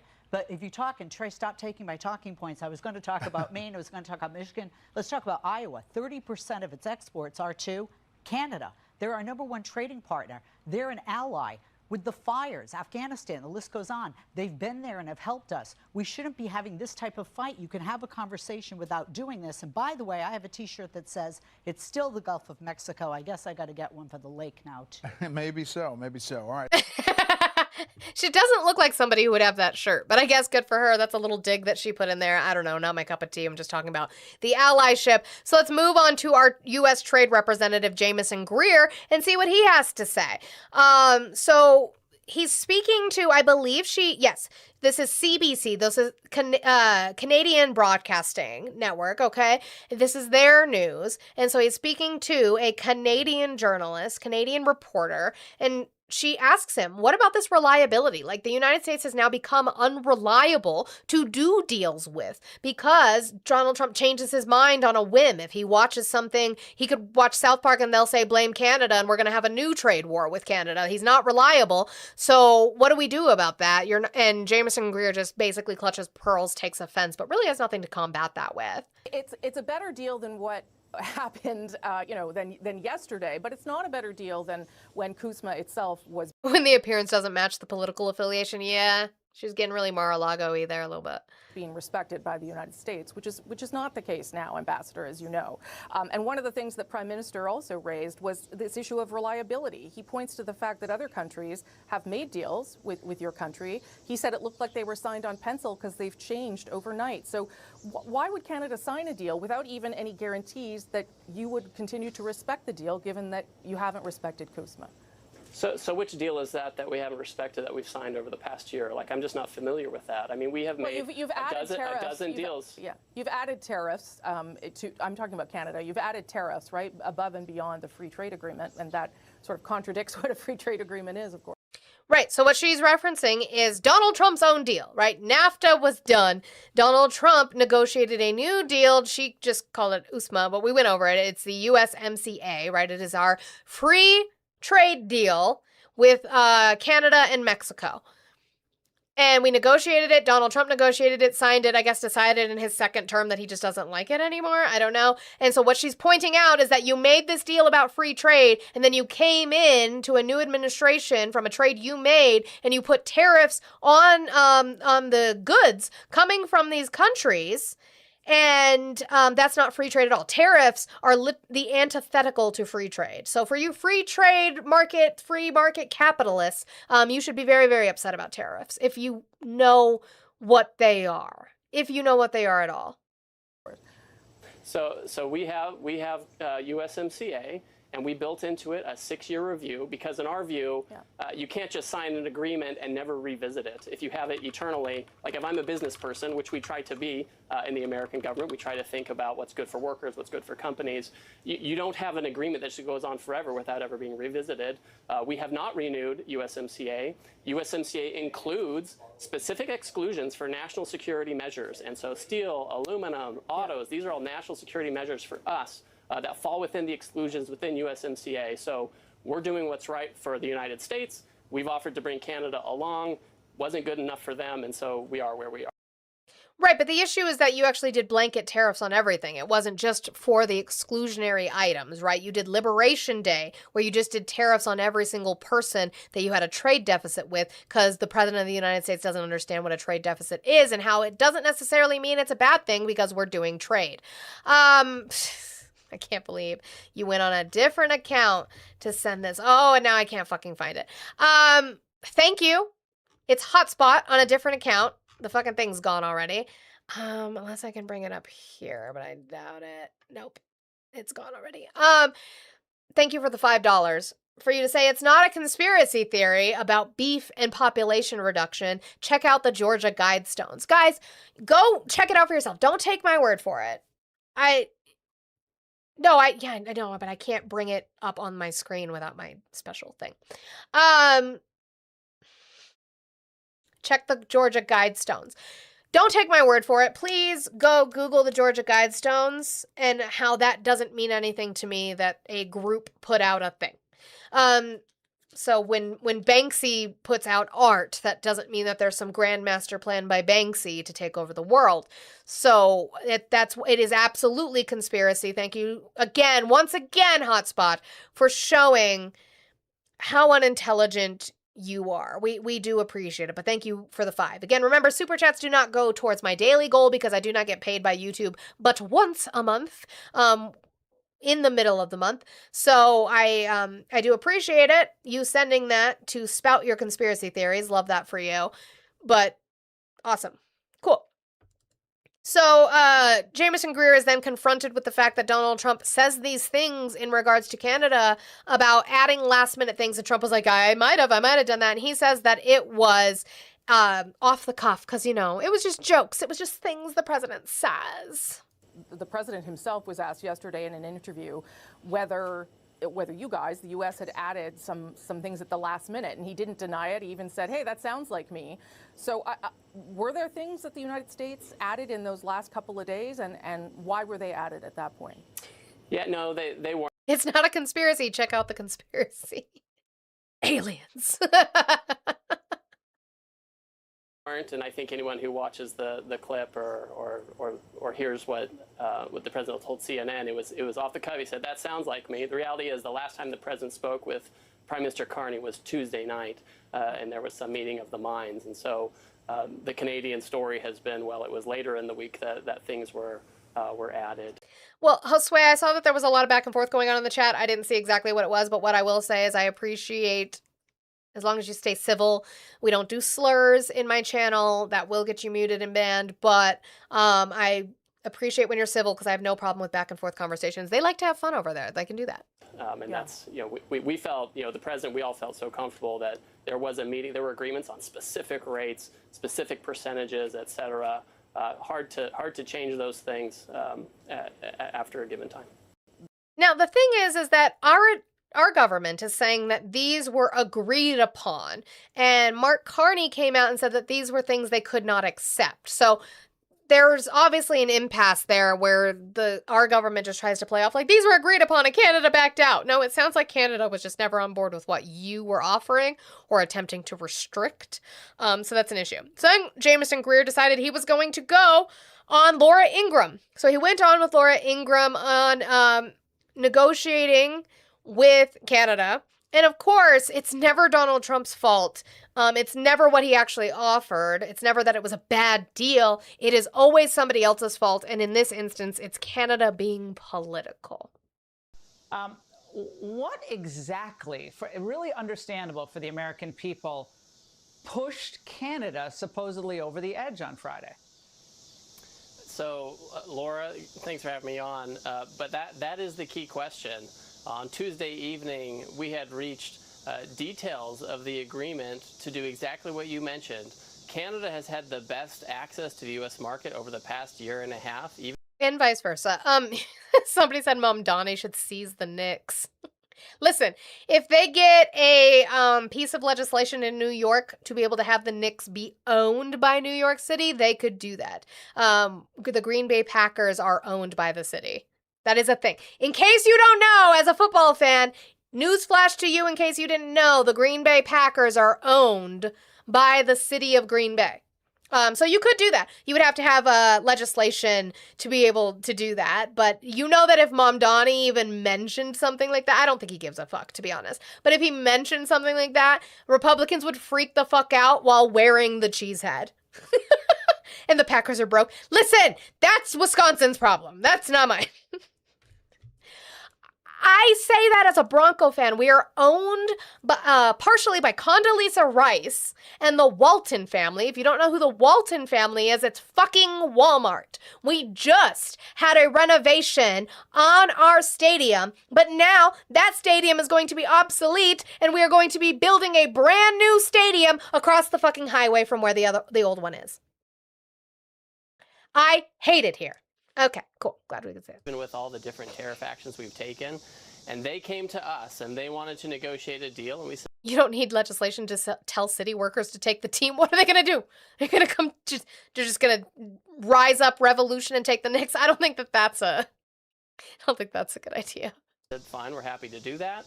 And we offered them an even better deal to reduce their tariffs on steel, aluminum, autos, and lumber to the best in the world. And we... R. Barron, no. I can't be a Cowboys fan. Nope. No, thank you. No. Broncos fan for life. Believed we had a deal. They went back to Ottawa. They came back the next day. They took issue with how some of it might be implemented. But ultimately... Now, even that, I don't know that I agree with. He's saying they went to Ottawa, came back, and their views had changed. When Mark Carney came out and he said he told the negotiators to come back to Ottawa, which signals to me that they were most likely staying in the U.S. while negotiations were going on. They wouldn't have left until a deal was finalized. So the fact that Mark Carney told them to come home makes it, to me, sorry, Mark Carney has a lot more credibility than Jamieson Greer does, that Jamieson Greer is lying. God, I hope so, Big Fox. I don't know that we would have won, but I really think we would have gone to the Super Bowl last year if Bo Nix hadn't hurt his fucking foot. And I guess we're starting him. Sorry, I'm so sorry for those of you. Go sports team. For those of you who aren't football fans, I'm scared that we're starting him because that wasn't a lot of healing time. He gets one good hit, falls on that foot wrong, twists it wrong. He's fucked. I know we've been training, it's Stidham, right? We've been working on Stidham. He has a lot of potential, but I just don't know if I feel good about starting Bo. But yeah, go local sports team. Listen, leave me alone. Ultimately, when what seemed like a political decision, they decided to reject this and go in favor of some of the rhetoric. Euless, go ahead. W's to you. Absolutely. Go do it. Do the thing. I support you in that. You're seeing now. Well, what? I just hope both teams has fun. That's a great answer, Nuclear. Listen, I'm a different person when I watch football. None of my friends have seen this. My husband and my brothers know. I'm a completely different person when I watch sports. Okay. But I'm also a realistic fan. I won't lie. I'm not going to sit here and be like, we're the best ever. Like, no, we have shitty decisions sometimes. Back to Greer. I'm not even going to say anything. I'm just going to let the PTSD in the chat speak for itself. So focus up, my friends. That's rude, Mia. Focus up. My husband's a Steelers fan, Bofa. PTSD. I want you to listen to the PTSD that's possible in the reporting. We will read the article through some of the article, but I've been to a preseason game. I mean, they're mimicking China, what China would do. That's exactly right, yes. The media is going crazy over what they think is unfair treatment of our friends, the Canadians. This is my favorite of all the headlines, I think, from The Guardian, obviously a liberal rag in the UK. Obviously, The Guardian's a liberal rag, but I'm going to report on it anyway. It doesn't mean anything, but I'm going to report on it, which means it's something. But they're warning that this tariff action against Canada and the trade war is going to lead to surging toilet paper prices. I'm going to take a hydrate break. Oh, wait.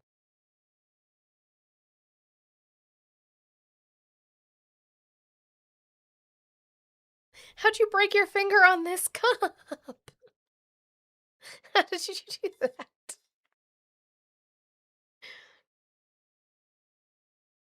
To be fair, it was a regular Stanley. I put the stickers on.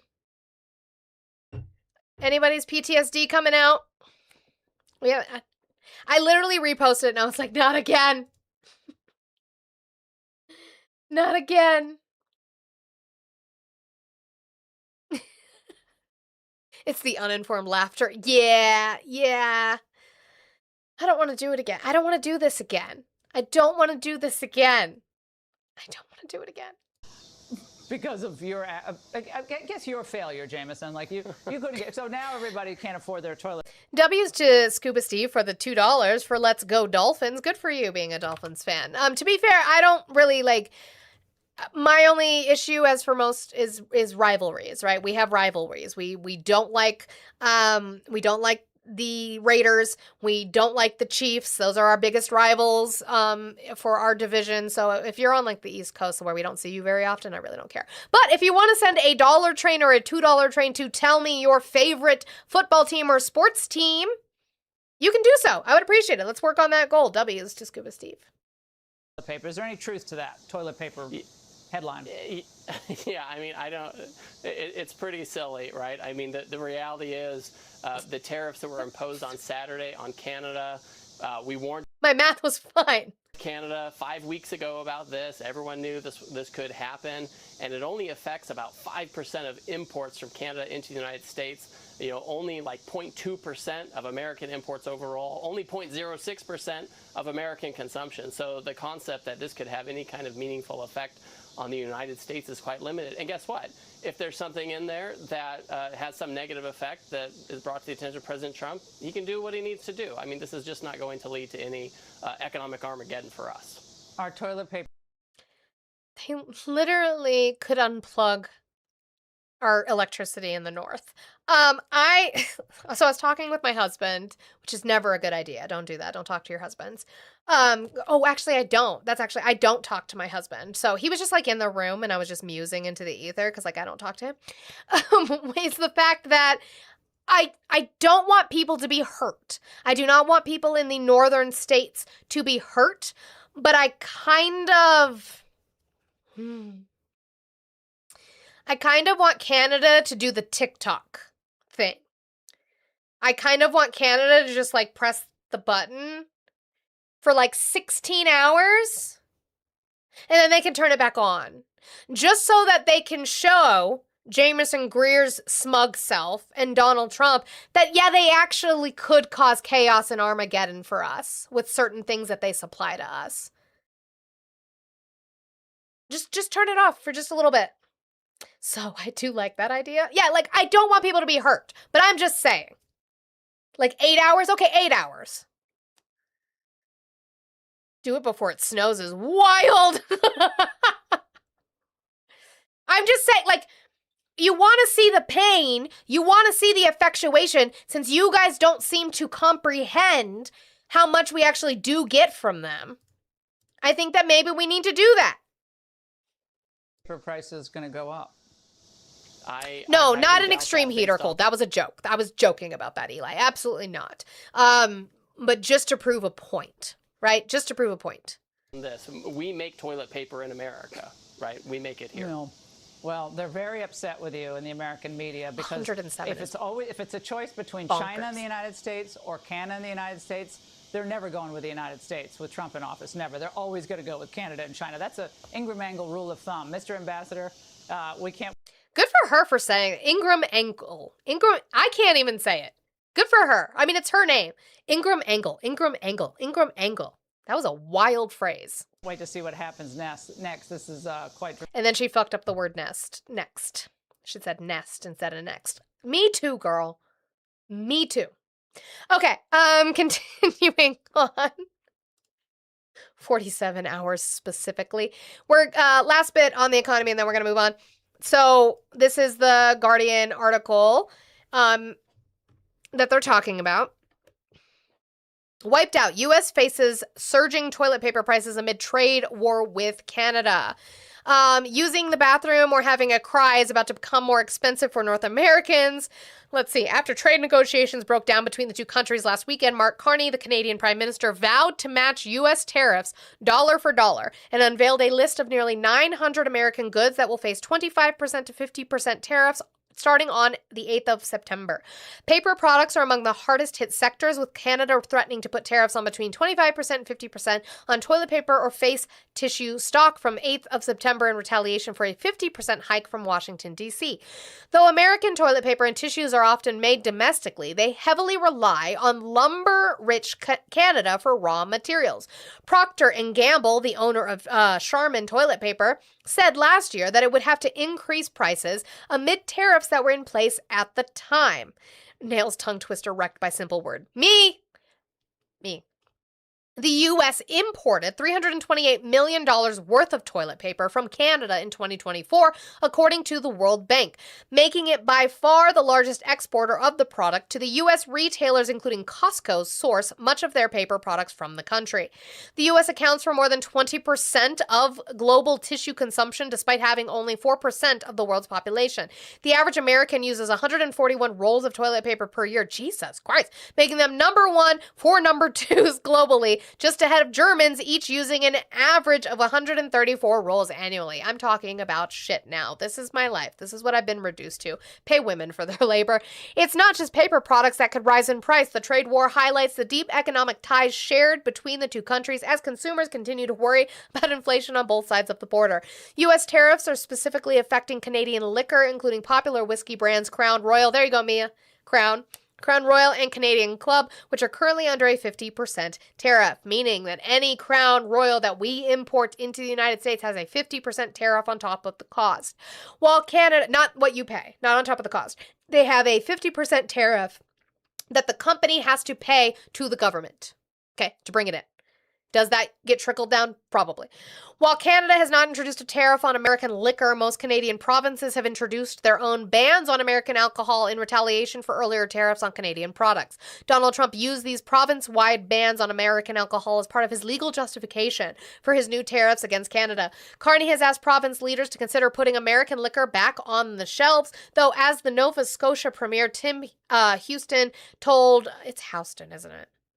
It's not Houston, it's Houston, I think, told CBC News whether Nova Scotia or Canadians will actually buy it when it's back on the shelves, that's a whole other discussion. Trump also said that his new tariffs are in retaliation for Canadian levies against the American dairy industry. He introduced 50% tariff on nearly all Canadian dairy products with the exception of Canadian cheese. We talked about that yesterday in regards to the USMCA.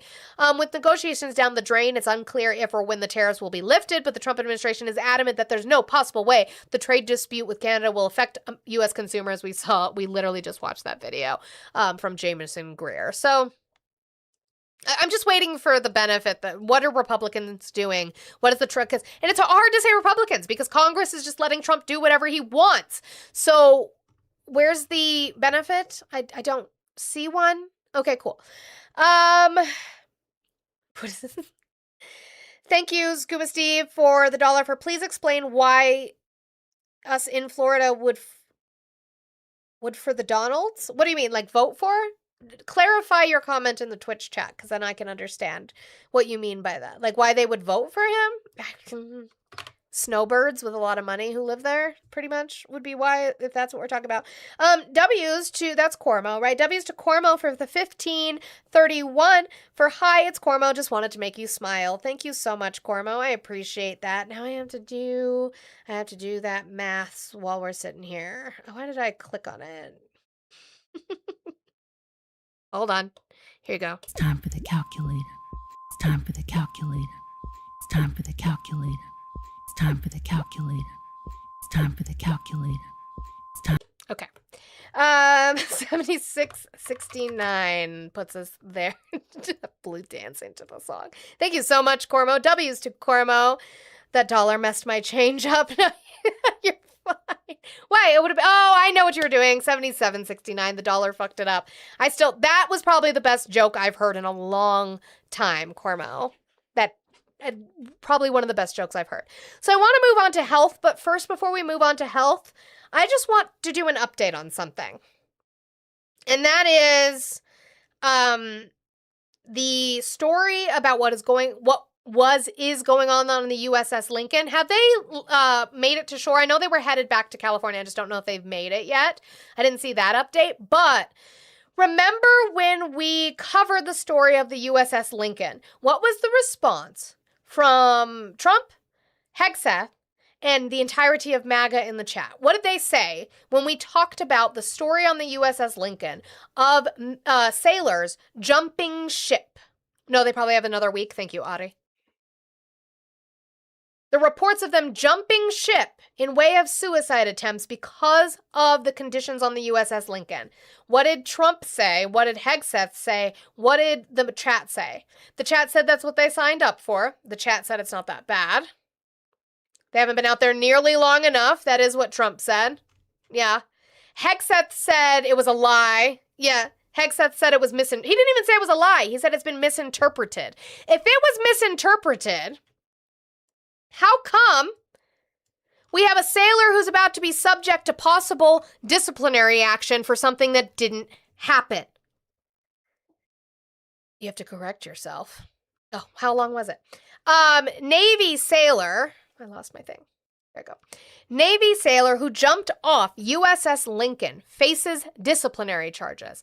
I thought it didn't happen. They won't make it back until late September or early October. Thank you. That's a long time.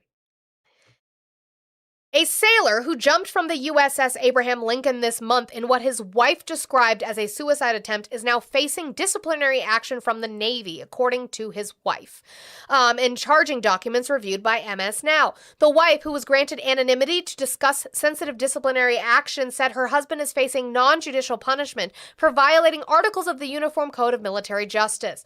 The charging documents, which were reviewed by MS Now, show that the sailor has been accused of violating Article 83 for malingering, which is defined as a service member intentionally faking an illness or hurting themselves to avoid work, duty, or service, and Article 86 for absence without leave, which means a service member failed to be at their required place of duty without proper authority. I think they're insane for doing this to people who need mental health. The wife told MS Now. Instead of giving them help, this is just another huge stressor. The couple, who are both 19. The couple, they're both 19, share a 3.5-year-old son and welcomed a daughter in February, which means that they had this child when they were 16, which means that they probably grew up impoverished, which means that they probably met with a fuckwit recruiter in high school who said, I can get you out. You have a kid? I can get you out. Your family can have dependent services. You can send money back to them. We can get you out. Just signed up. It's exactly why he joined. Oh, recruiters are predatory. I grew up in an impoverished high school. Those army motherfuckers with their lift bars were there every goddamn Friday. They were there every fucking Friday. Trying to recruit. They were starving. He tried to end it. Now they're punishing him. But it didn't happen, Blue. Remember? It's been misrepresented. It didn't happen. His wife said he has repeatedly requested paternity leave and been denied each time. Her husband jumped overboard on August 3rd, she said, and was medically evacuated and returned to San Diego on August 13th, where he then spent 5 days at Naval Medical Center San Diego, known as Balboa. During that stay, she said medical staff monitored his vital signs, but did not see a psychiatrist or a therapist. He was told to report back to work immediately after his release. His first therapy appointment came on August 26th, nearly 2 weeks after he arrived back in San Diego. The sailor is now facing non-judicial punishment, which is typically used by commanders to reprimand service members for minor rule breaking. It also allows them to avoid a more formal and lengthy court-martial process, which could result in an official conviction. The sailor will ultimately end up in what's called a captain's mast, where a commanding officer will decide the punishment. According to the charging documents, the sailor could end up losing half their normal pay.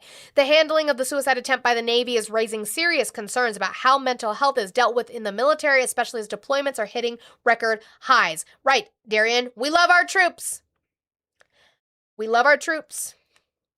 support them. Representative Sarah Jacobs, a representative of California, a member of the House Armed Services Committee who represents the USS Lincoln's home port of San Diego, told MS Now she remains concerned about the well-being of the sailors and Marines deployed on ships like the USS Lincoln, given the number of reports in recent weeks. I'm going to bring up Mia, who has a comment on this while I actually look for another story, because that just shows you again how this continues on.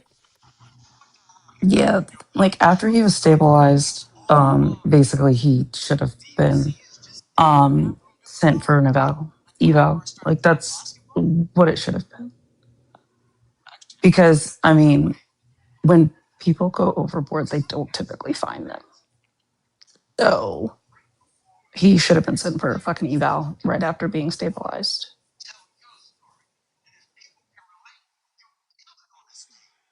Okay, so just to further show the issues that we're having, I know Crow talked about this yesterday. I saw it like a week and a half ago, but let's talk about it.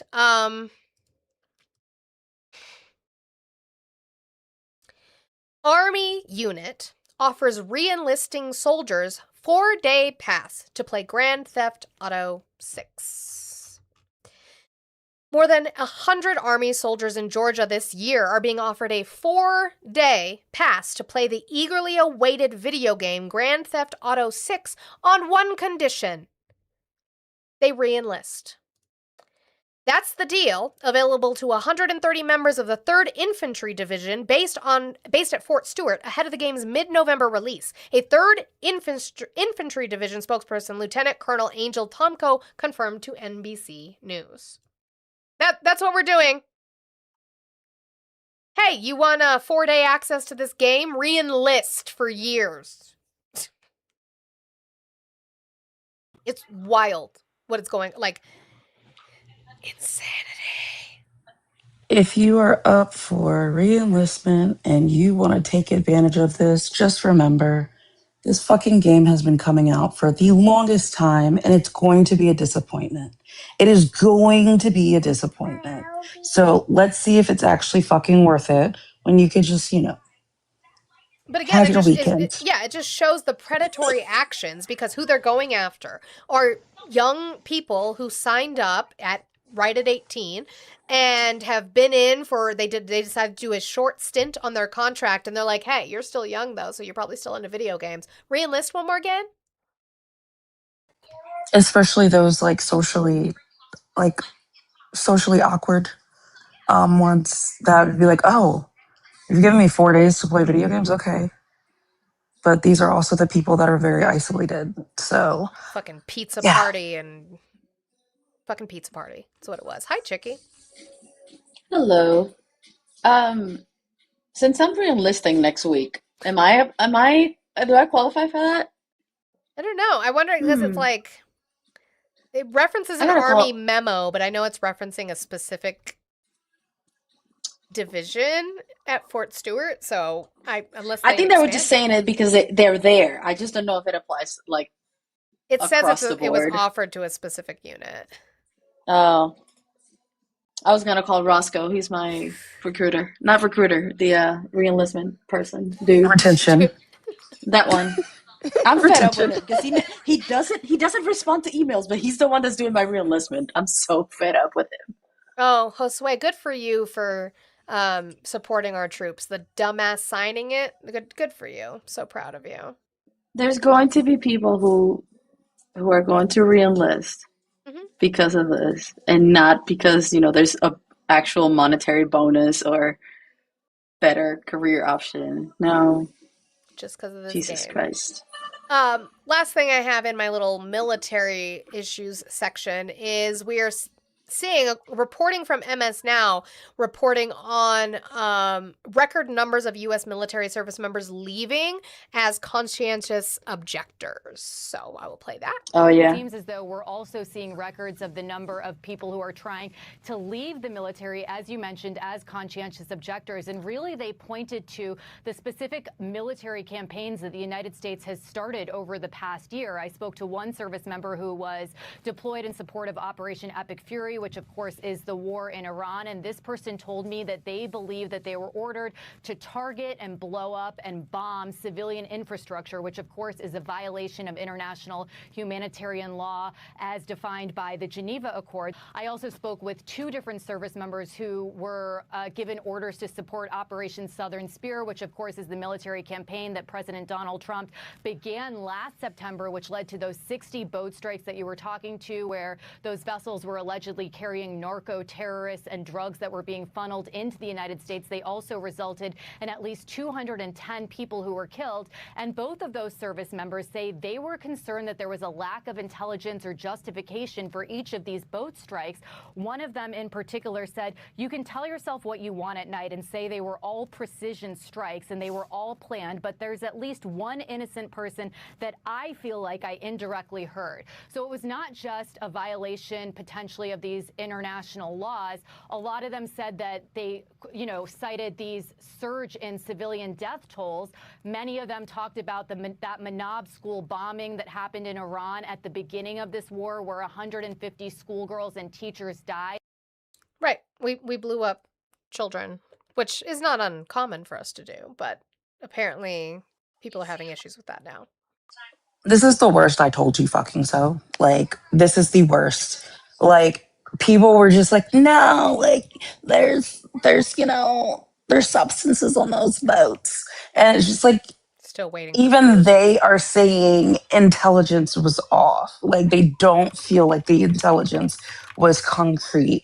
And it's the same thing when we sit there and look at Iran with the fucking schoolgirls. Like they keep saying, or it's so frustrating. But this is supposed to be the strongest fucking military. And I'm not knocking the troops. I actually completely 100%, like I'm right there with them. Like, It's not their nah, fault. fucking leave. It's not their fault. But this is how you definitely, this is, oh my gosh, demoralize like being in. Because just like it turns into Odysseus. Like, what if I am the monster? Like, If I become the monster. And if it's worth it, is it worth it for them? And if they understand, do they have an understanding of what is lawful for them to orders to follow and what is not? Which is where we had that huge fucking thing when Mark Kelly and others came out and said, do not follow unconstitutional orders. That is in your directive. And Pete Hegseth had a fucking conniption. So because there was an influx of civilian lawyers that were getting calls that like they still do military law, but that were getting calls like, I don't know if this is legal. And because that was reported, that's why they released that little announcement of like, hey, if you feel like it's unlawful, like, or if you know it's unlawful, you don't have to do it. So there's that. Let me read through some messages. Thank you so much, Denise, for the 669. You said for Michigander here, Canada turning off power hurts. No, I know. And that's what I'm saying. I don't want people to be hurt. We're just kind of fucking around, to be honest. It's not like something I want to see happen. But when you have Jameson, Greer, and Trump sitting here and saying, like, nothing they do will be bad to us. It's like, well, let me just fucking prove you wrong. It's going to hurt regardless. That's the thing. The tariffs are going to hurt regardless of them doing anything with the energy. They're already threatening it, and that's bad enough. But no, I don't want to see anybody be hurt. Also, Scuba Steve, thank you for the other $1. You said, yes, vote. I appreciate that so much. Yes, vote, please. And as we showed yesterday, the Republicans are realizing, oh, we have to actually vote? We have to actually get Republicans to vote? This has to work? Yes. And then one more. Thank you so much, Jean, for the $1.23. Let me see. I have to open the whole thing because it's not going to read it. A 19-year-old with a 3.5-year-old would have been 15 when they were born. Are they from a red state? And yes, that is bias on my part. You are probably not wrong, though. But you're probably not wrong. They're predatory for a reason. They show up in specific high schools for a reason. I grew up around high schools that they never showed up to, but they showed up to ours. Ours was in the lunchroom every fucking day.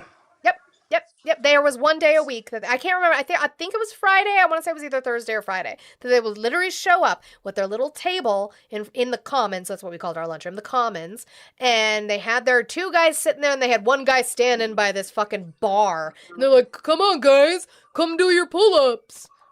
They're at conventions. Remember when I said that I went and did the squats?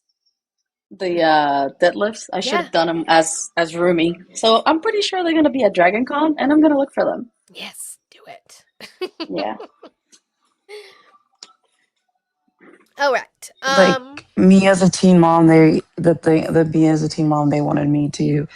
They were like, yeah, you would just have to sign over custody as a single mother, or you can get married. And I'm like, well, and that's why my mom got out, because she was pregnant with me when the Gulf War was starting. So both of my parents were in. Okay, my mom, I'm not sure what her title was, but she was working in like the cafeteria. She was feeding the airmen, and she was like, that was a fucking bitch and a half to get all this food ready. They'd come in, scarf down some food, and have to leave.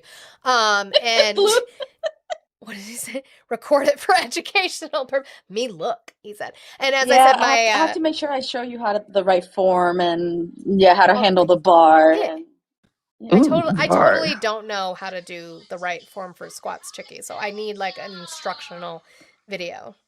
It's a I know Monty. Oh, for deadlifts, I also don't know how Yeah, to that do too. those right. But we need the back form. Yeah. And it's not me look, it's we look. All right, communism and shit. We're French for this. We look. look. So yeah, my mom worked feeding the airmen, and my dad was an MP, but then also canine handler in the Air Force. And my mom got pregnant with me, and they were like, "Yeah, you're both probably gonna get deployed." My dad did get deployed, and they're like, "You're both probably gonna get deployed." And at that time, during that time in the 90s, they still were giving the option to like get the fuck out. And she was like, "Well, I'm pregnant," and they're like, "Well, do you want to leave?" She's like, "Yeah, I fucking do," and so she got out. First mate, yes, we are aware of that one. Yeah, we talked about it yesterday. It was actually a civilian contractor that was assaulted by a sailor. Right. Yeah. All right. Pivoting once again, we're gonna pivot to health. I hate it here. Oh, my hips. What'd you do to your? What? Why? That's how you leave? Okay. Sure. Which means we have to listen to RFK. I'm so sorry. I apologize to everybody. The pivot. Oh, the pivot. Oh, I usually do the neck. I guess that's why. The hips would probably be a better idea. So this is RFK. He was on Salem News Channel with some guy talking about vaccines once again and their reliability on being safe and effective. My ADHD. So there's that. If we're done with the military topic, you can drop me. Okay, goodbye, Chicky. I love you. The purr. What am I supposed to do with that? What am I supposed to do with that? Okay. So it's the same dilemma that we've been in with vaccines since 1986. If you can't sue them, if you can't do discovery, it's very easy for people to maintain this fiction that everything is fine, everything, they're all safe and effective. What? It's a fiction? You can maintain this fiction? If you can't sue them, if you can't do discovery, it's very easy for people to maintain this fiction that everything is fine, everything, they're all. No, Arsos, I was doing this when Biden was president, so it would have been before the election. I was doing this before then. Cool. Safe and effective, So he calls them all being safe and effective a fiction, again, without anything to back up his claims. But, of course, his rhetoric is showing effectuation. So, we are seeing it. Childhood vaccine exemptions for personal or religious reasons hit a new record. The number of parents in the U.S. choosing not to vaccinate their children rose dramatically in the last year, according to data released Monday by the Centers for Disease Control and Prevention. All states require certain vaccines for children entering public school. During the 2025-26 school year, 4.2% of kindergartners, about 155,000 kids, had at least one vaccine exemption, up from 3.6% the previous school year. The vast majority of those exemptions were labeled as non-medical, meaning that parents or caregivers were opting out of the shots for personal or religious rather than health reasons. Medical exemptions remained stable at 0.2%. Last week, President Donald Trump signed an EO. We went over the EO ad nauseum. I don't need to. However, the new data reflects a trend of families resisting school vaccine requirements that began during the height of the COVID pandemic. Who did that, I wonder? Who did that?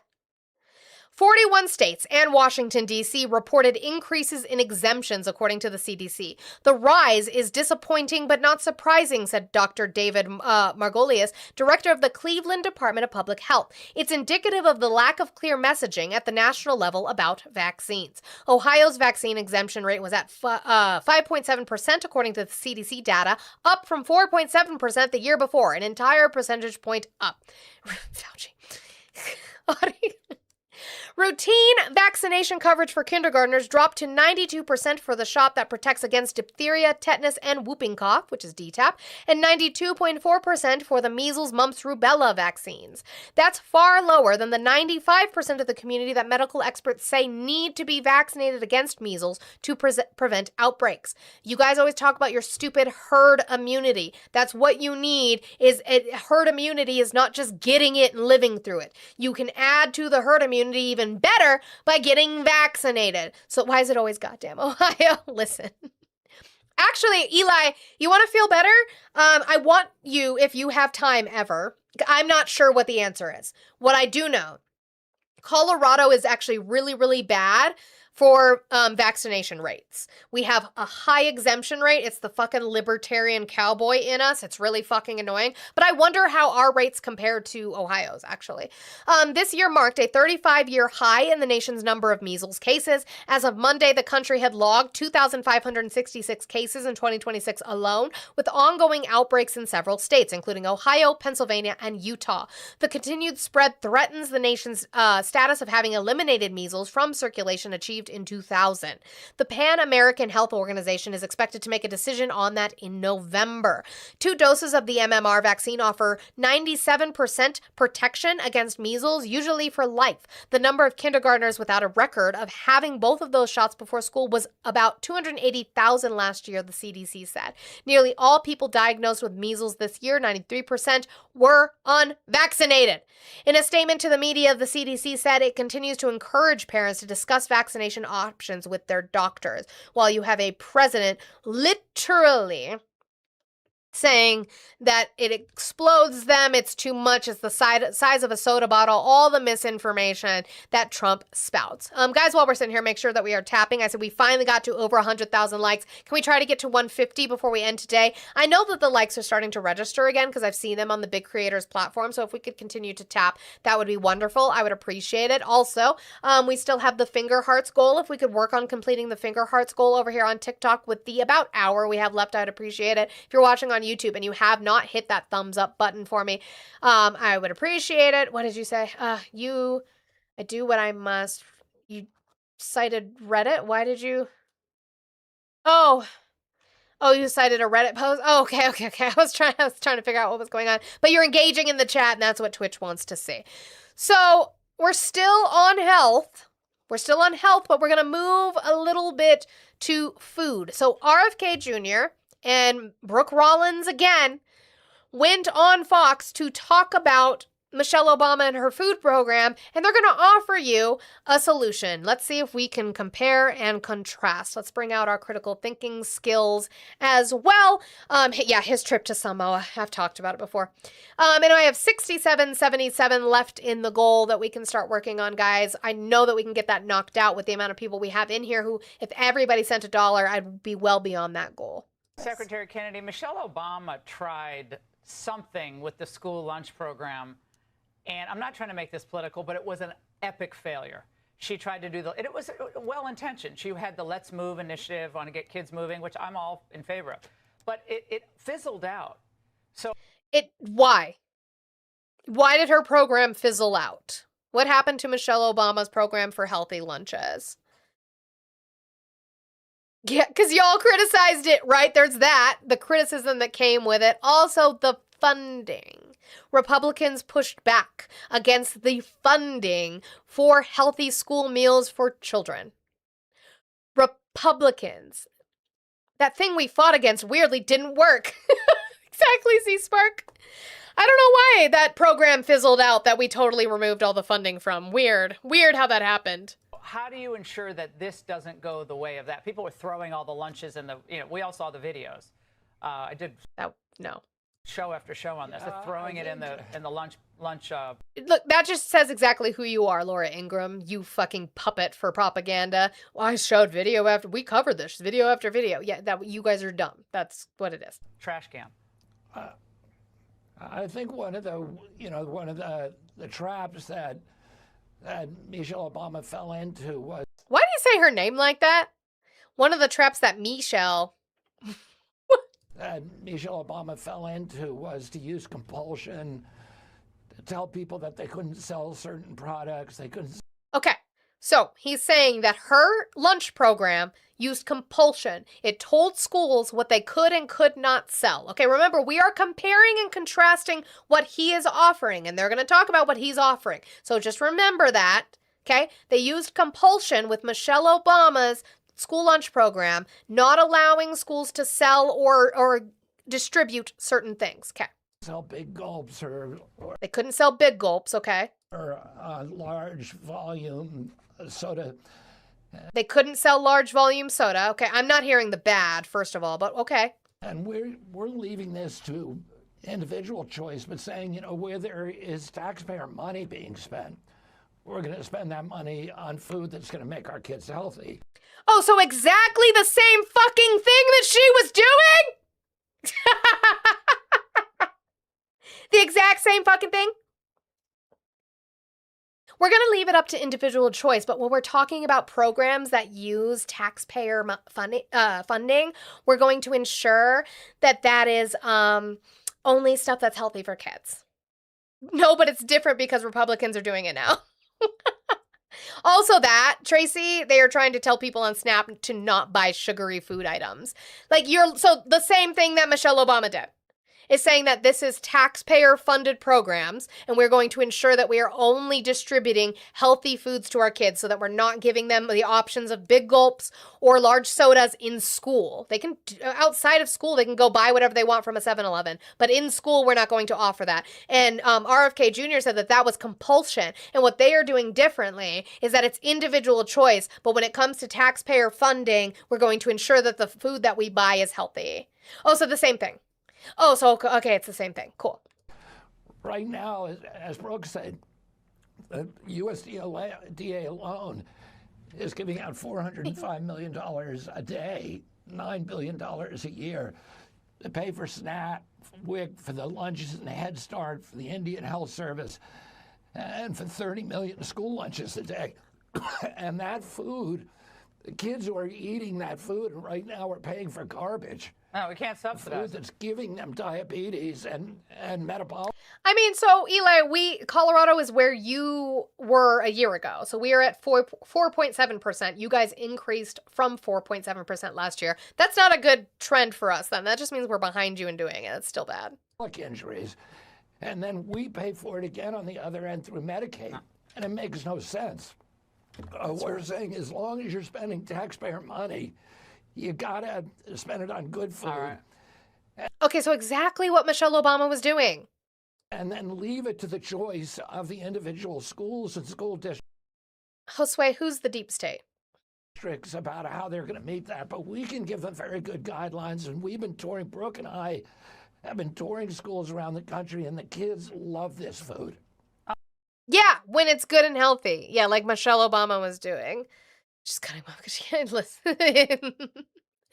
So let's dig into that. CNN decided to do some investigation. RFK Jr. is running a show now with our taxpayer money, yay, on making healthy meals that are affordable for American families. But the problem is, as per usual, they're lying to you about the content of it and the actual price. So CNN decides to remake a meal from his show and compare the prices. So we're going to do that. I'm traveling across America, connecting with renowned chefs to show families how to cook delicious, nutritious meals. Health Secretary Robert F. Kennedy Jr.'s new reality show pushes healthy, affordable eating with sides of dubious claims about the food industry's science and public wellness. The dietary guidelines put Fruit Loops at the top of the food pyramid. Before we do that, though, I want to read this because I love when Trump, I can't. I was thinking Ingram, so in my head it was Trump. I love when Blue plugs in these claims into his bot, because she is a sassy bitch. So Laura Ingram's claim: Michelle Obama tried something with the school lunch program, but it was an epic failure and it fizzled out. Verdict: statutory hallucination. The short version: Blue, tell your audience that claiming the Obama school lunch program fizzled out is like claiming the IRS is a failed 2010 startup. It's physically governing 30 million lunch trays as we speak, and I have the federal paper trail to prove it. The forensic audit, the receipts. The structural break, the claim that the initiative fizzled out, is legally incoherent. The something Michelle Obama championed was the Healthy, Hunger-Free Kids Act of 2010, Public Law 111-296. It didn't fizzle. It permanently rewrote Title VII of the Code of Federal Regulations. The mandate is so completely active that in April 2024, the USDA published a final rule in the Federal Register, explicitly building upon the HHFKA's framework to enforce strict limits on added sugars by 2025.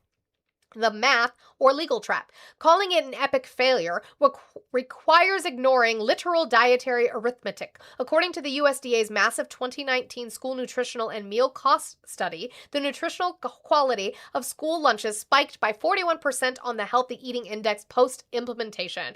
Furthermore, the study debunked the pundit narrative of mass food boycotts. Plate waste remained comparable to pre-law levels, and higher quality meals were statistically linked to increased student participation. W's Michelle Obama. We love that. Love that. Love that. Thank you, Blue. Appreciate it. Okay, let's make a meal with RFK. I verified sources if you want to add them to the outline. Yeah, totally. I'm going to do that. Thank you. But it's also the math that doesn't add up. And Can I get W's to Blue for that? Please? Can I get W's to Blue for that? And I reset the damn video again. I always do that shit. Eggs with apple, white beans, and green salad. So the servings of each of these, we asked to keep it under $5. That's the pitch, and prices fly by, backing the idea of a family-sized meal for a bite-sized budget. Fresh herbs are key for me. I am on my way to the store. But when we started buying ingredients used in the show, even going for the lowest prices at Did I say you or did I say, oh, double?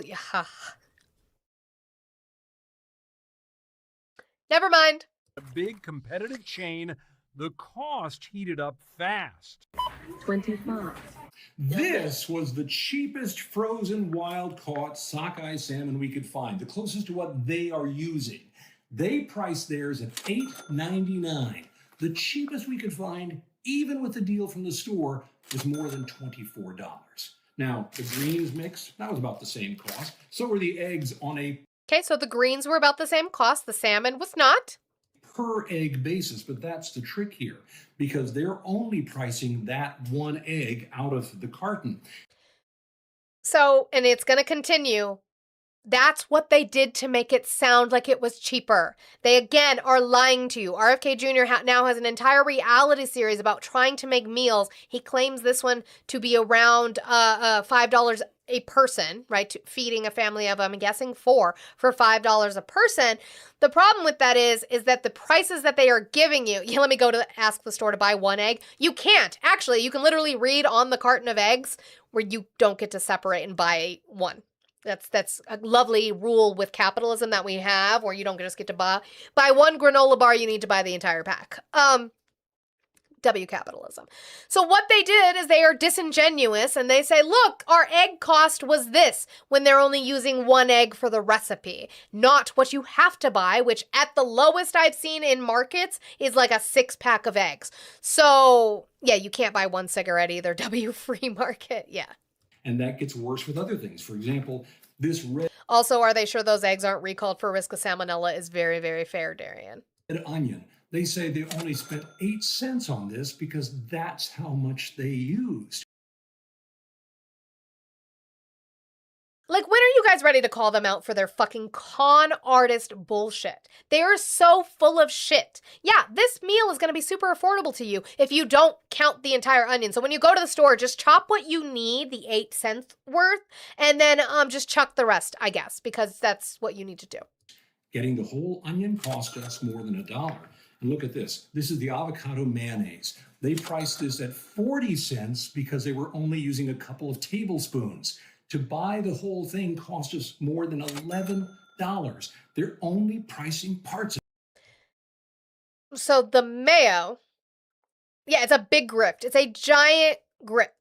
Like, making a show at all, let alone trying to tout that it would be this cheap, is wild to me. Absolutely insane. Jeff, you said something to the effect of the school districts get more money, and when the school districts get more money, the taxes go up. Yeah, you vote for that. That's not a decision out of your control, Jeff. You vote for mill levies. You know that, right? Because school districts are paid for with your property taxes? That's something that's on your ballot that you pay for?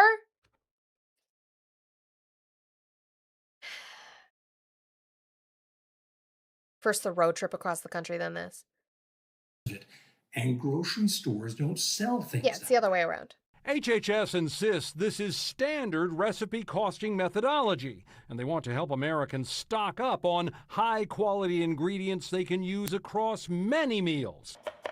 In any event, the recipe was not too complicated. Here we go into the heat. And it came out at home pretty much like it looks online. But while the show repeatedly says this dish will cost less than No, Loki, I agree. I'm not advocating. My personal opinion on funding schooling, I would prefer if we did not fund it with property tax in that way, because yeah, it absolutely, you are 100% correct, leads to disparity of spending from poorer neighborhoods to obviously higher property tax neighborhoods to have better schools. That is absolutely 100% an issue. I was just giving facts of how that happens. You don't have an issue with them getting more funding if they need it. Yeah. And I mean, you can have reform within the system, right? I literally went to school in a district where they get a lot of fucking, benefit at the top and not as much trickles down. Duh, because trickle down doesn't work, but yeah, we do need to tax the churches. That does need to happen. But anyway, the price cost for this meal, according to RFK Jr., is $19.64. But as we can see, they were lying about their price because they're only pricing what they used. So of the avocado mayo, they're pricing it at 40 cents because they only used 40 cents worth. That's not how that works when you buy it at the store. You don't get to just buy the amount that you use, the tablespoon you used.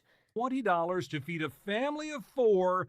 Just getting all those ingredients into our kitchen cost a whopping $70.54.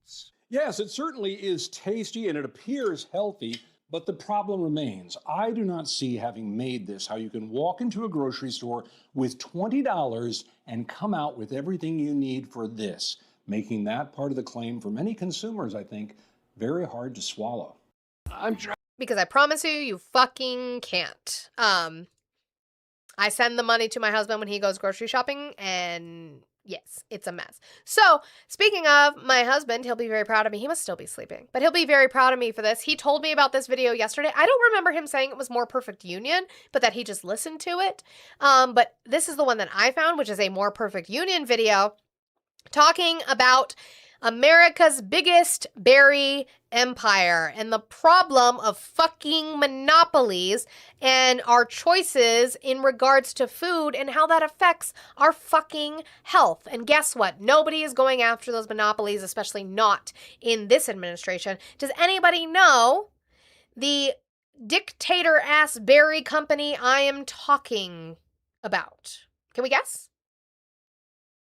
Did he say More Perfect Union? I have listened, to be fair. I heard about the berry thing, and I was like, oh, that sounds interesting. I want to look it up. And then I happened to actually see it come up on my screen. It's not Dole. Nope. It's a company that... Yep, Dark Eagle. It's Driscoll. It's Driscoll. So, this is about a 14-minute video. You know me. I will probably stop to converse while we do this. But... while we were sitting here, guys, let's make sure we are still doing all of the good things. We have about 28 finger hearts left to accomplish to finish out that goal. That would be awesome if we could do that. I would appreciate it. But also just keep tapping. I see we're getting close. Let's try to hit that 150,000, if not a little more, before we end today. We have a little bit more than 30 minutes. If you're watching on YouTube, hit that thumbs up. If you're watching on Twitch, thank you guys so much for continuing to engage in the chat. I appreciate it so much. Also, 77 left in the goal. Let's start working on completing that out with the 30 minutes that you have left. Do you know you have 30 minutes? Are you kidding me? 30, yes. Do you think tariffs bring down prices? Absolutely not. Is produce getting worse? That is so loud. This tastes like an unripe tomato. That's what I've been hearing, Sorry. I'm so especially sorry. about berries. But I'll be honest, I'm skeptical. So I wanted to put this idea to the test. I could crush like 55 of these, no problem. This one tastes more grassy. This one tastes like... Jeff, what do you mean it's not true that tariffs increase cost? Rose said no tariffs increase food costs. Are you saying no, tariffs increase food costs? Was she a snake? No, I think she was a real housewife. I think that's what that was. I started out with a simple question. If fruits and vegetables are getting worse now, who's to blame? What can we do about it? It led me to the heart of a berry empire whose produce you probably encounter in most grocery stores, and a disturbing conversation with an insider who worked for them. They had gotten rid of their own internal audit systems from the Food Safety Department. And to all kinds of ways that agricultural giants are stacking the deck against American farmers. We've gotten away from a place where innovative, intelligent, hardworking farmers can make a living, while remaking the food system in ways that lands on all of our plates.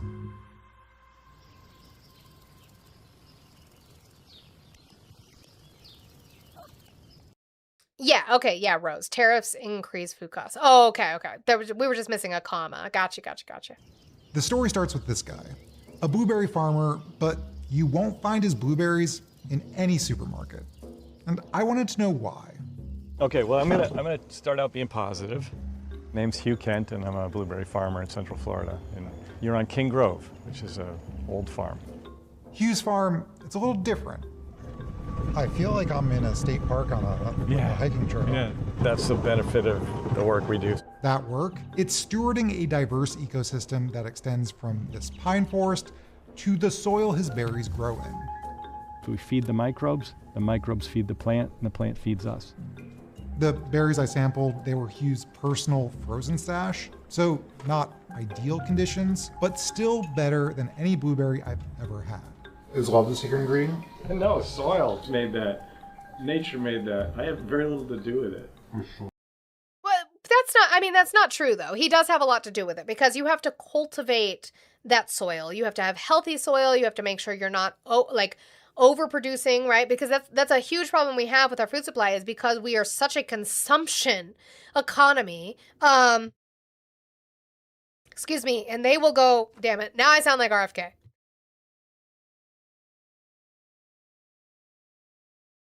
They will talk about it, right? They'll talk about it, is this industry of wanting to have berries out of season. So we want to have them all year round and have access to them all year round. Doesn't produce the healthiest conditions for delicious berries or delicious food. On top of that, we do mass production in this country. So you're not giving the soil time to replenish itself with the nutrients that make it delicious. It's a problem. It is a problem. You didn't struggle enough to sound like, listen, it was in my, that's all I know is I had. While you can't get these blueberries in any grocery store, there is one brand that you probably can't escape, Driscoll's. And those two facts are more related than you might think. In 1989, Driscoll's had a vision to grow the major four berries year-round, so you can get your fill of blueberries in fall and strawberries in the winter. But the dream didn't really come into fruition until 1994 with the North American Free Trade Agreement. Driscoll's pioneered berry growing in Mexico for export at scale. That's Matt Kinsella Walsh, a former chef and now berry trade expert.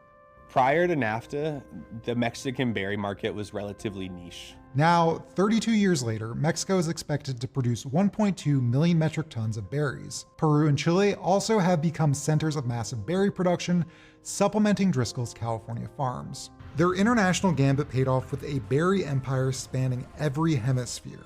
Only one brand outsells Driscoll's in American grocery stores, Coca-Cola. American berry consumption has skyrocketed, and so have prices. And yet, many farmers are getting left out. We are, without a doubt, seeing a collapse of small and medium scale family farms in our region. Why? To figure that out, we have to dig into a lesser known fact about Driscoll's. I love telling people that. They sell more than 3 berries, but they don't grow a single berry. That's Austin Frerick, author of the book Barons. Driscoll's is primarily a We do too, Chicky. We do too. I don't know what they taste like because I don't like fruit. I'm just going to be like, I wasn't raised on fruit, so I don't like it.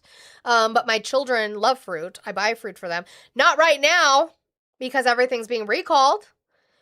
But yeah, Driscoll's this is the problem with privatization and corporations, okay? Actually, no, mangoes are even worse than regular fruit for me because I'm allergic to the skin. So like I'll eat apples, I eat Honeycrisp, those are my favorite. I'll eat Honeycrisp apples, but I have to avoid the skin or peel the skin off because it will make my throat itchy and I have to do that weird tongue thing to itch behind my ears like that to get my ears to itch. So I can't no, and I don't like it. I just don't like them. I've tried them. I literally had a friend peel and wash all the fruit, okay? And he brought them in separate Tupperware containers. This happened. I was like 19, 20. He came over to my house with different Tupperwares of fruits, of melons, and had me try them. I don't like them. I don't like them. I tried them, so we can say that. But my children love fruit, so I'm doing better for the next generation. It's fine. Honeycrisp apples are my favorite. Marry me? I do. Are my favorite. But again, if you don't have anything outside of Driscoll's, what do you do? genetics company. They have a large amount of valuable plant genomes that they rent out. It's a model that lets Driscoll's keep costs low by avoiding some of the major challenges of berry production altogether. Driscoll's makes money regardless if the berry is harvested. They've already licensed the genetic material and in many cases sold the packaging. The Driscoll's business model is to dump their risk onto contract growers and then reap the profits. That dynamic of dumping risk onto farmers has also been especially profitable in the pork and chicken industry. It's even big in lettuce. Many have compared this contract model to sharecropping. Both models essentially create a captive market. Driscoll's exerts control over their contracted farmers, essentially in what they're required to buy and who they're required to sell to. This system of control fuels their year-round schedule and gives them leverage when selling to supermarkets across the country. The family behind Driscoll's realized Walmart just wants one company to do 4 berries year-round for 4,000 stores. They saw that before anyone else, so they dominated that market. Supermarket chains no longer need to source blueberries in June from one company and another in August. They now have Driscoll's. Big companies prefer to deal with other big companies. Cuts down on cost and logistics, but leaves farmers like Hugh out to dry. He witnessed the shift firsthand. After selling 30,000 pounds of blueberries to a national grocery chain one year, Hugh tried to go direct. When we finally got a hold of them, they said, well, can you provide us with a full domestic season of blueberries? And we said no, because that's not what a farmer does. That would mean I would have to farm in Florida, then Georgia, then North Carolina, then New Jersey, Michigan, and the Pacific Northwest. That's not what a farmer does. That's what a broker does, a middleman does. It's what Driscoll's does. It's contributed to their massive market share in America, at least 30% in berries broadly in 2017, 60% in organic strawberries. It's not just risk Driscoll's gets to offload. I think the reduction of liability is baked into their business model. This is David Harada, who is now suing the company as a whistleblower. His accusations paint a picture of a company laser-focused on avoiding responsibility. David alleges in late 2022 that he first noticed that their contracted farmers were applying pesticides above the legal limits. So he told his bosses, thinking he'd done a good job. And then I received a random phone call from my director of agronomy and basically asking, do we have plausible deniability regarding this issue? I was completely dumbfounded, mostly because the first words that I expected out of the director's mouth was, how do we fix this? Not, how do we hide this? David also alleges an internal audit found approximately half of Driscoll's shipments to Canada between 2022 and 2024 contained at least one tray that exceeded legal pesticide residue limits. $100 million worth of shipments. During his 3-year tenure, he also dealt with consumer complaints about berries tasting like chemicals or nail polish. It's hard to live with myself knowing that's still ongoing. I've seen enough bad things that have happened on Driscoll's berries to know that I probably won't touch one for the rest of my life. A Driscoll spokesperson denied David's allegations and said they maintain robust food safety programs, including independent laboratory testing and third-party audits. Quote, "No food safety regulator has determined that Driscoll berries are unsafe," they wrote. But allegation after allegation seem to follow a formula. How far can we push plausible deniability? We have a food safety manual that we give out to all of the different growers. And the goal at the time of our food safety vice president was, how are we going to reduce food safety liability? Well, to start, let's reduce the food safety manual as much as we can. Their belief is that now that we've told you this, if you don't follow this, we're directly responsible because you're not following our direction. Those safety directions might advise farmers on how to not contaminate water. So instead of being like, all right, hey, thanks for bringing this to your concern to us, we'll look into this. Instead of doing that, it was, you're not following our protocols. Fuck you. By the way, I just, granted, it is Yahoo referencing the California Post, but I literally wanted to see if I could find the documents on David Harada's lawsuit, because you know me, I love a good legal document. So I literally typed in David Harada Driscoll lawsuit. That's what I typed in to Google. And what I found is a Yahoo article from yesterday, referencing the California Post, saying California fruit giant in chaos as CEO steps down following highly toxic and deception claims. So hold on, let me bring this. I would like to see corroboration for this, but California berry giant Driscoll's is shaking up its leadership as CEO Soren Bjorn steps down from the top job amid a growing legal storm over allegations that its berries contain toxic forever chemicals. So let's go down to here. The lawsuit, filed by 6 consumers from New York, New Jersey, Massachusetts, and Illinois, claims laboratory testing of 2 boxes of Driscoll strawberries found residues from 12 pesticides at levels allegedly prohibited in the European Union and several other countries, because if they're exporting them out. 8 of the chemicals identified in the testing were described in the report as PFAS, a class of highly persistent chemicals commonly dubbed forever chemicals. The allegations build on a separate whistleblower complaint filed last month by David Harada, Driscoll's former manager of food safety and regulatory compliance for the U.S. and Canada. Harada claims he was wrongly fired after raising concerns that some growers were allegedly violating state, federal, and international pesticide limits. According to the court documents reviewed by the California Post, Harada alleges that after warning executives about produce allegedly being sold or exported in violation of U.S. and Canadian food safety and pesticide laws, he was told to prioritize profits and create plausible deniability rather than address the alleged violations. So let's keep going with the video. Wild. Or poison their own workers. There's been times where we're exposed to long periods of pesticides and the people have gotten sick from it. I myself have also been exposed to it. That's Jay, not his real name. He's worked at Driscoll's contracted farms in California, and while I couldn't independently verify his own pesticide claims, his allegations echo systemic problems in the industry, including Driscoll's contracted farms. Do they give you any safety training? No, they don't really tell you nothing. Sometimes they have the notes, you know, like little signs, but top of that, they don't really say nothing about it. In 2016, a pesticide safety committee was a key demand of workers at Sakuma Farms, a Driscoll supplier. And more recently, activists in Watsonville, California have alleged farm workers and schoolchildren alike are being exposed to these dangerous pesticides. Several organizers and workers I spoke to alleged insufficient breaks, wage theft, and general low pay. With Driscoll's, their fruit is more expensive.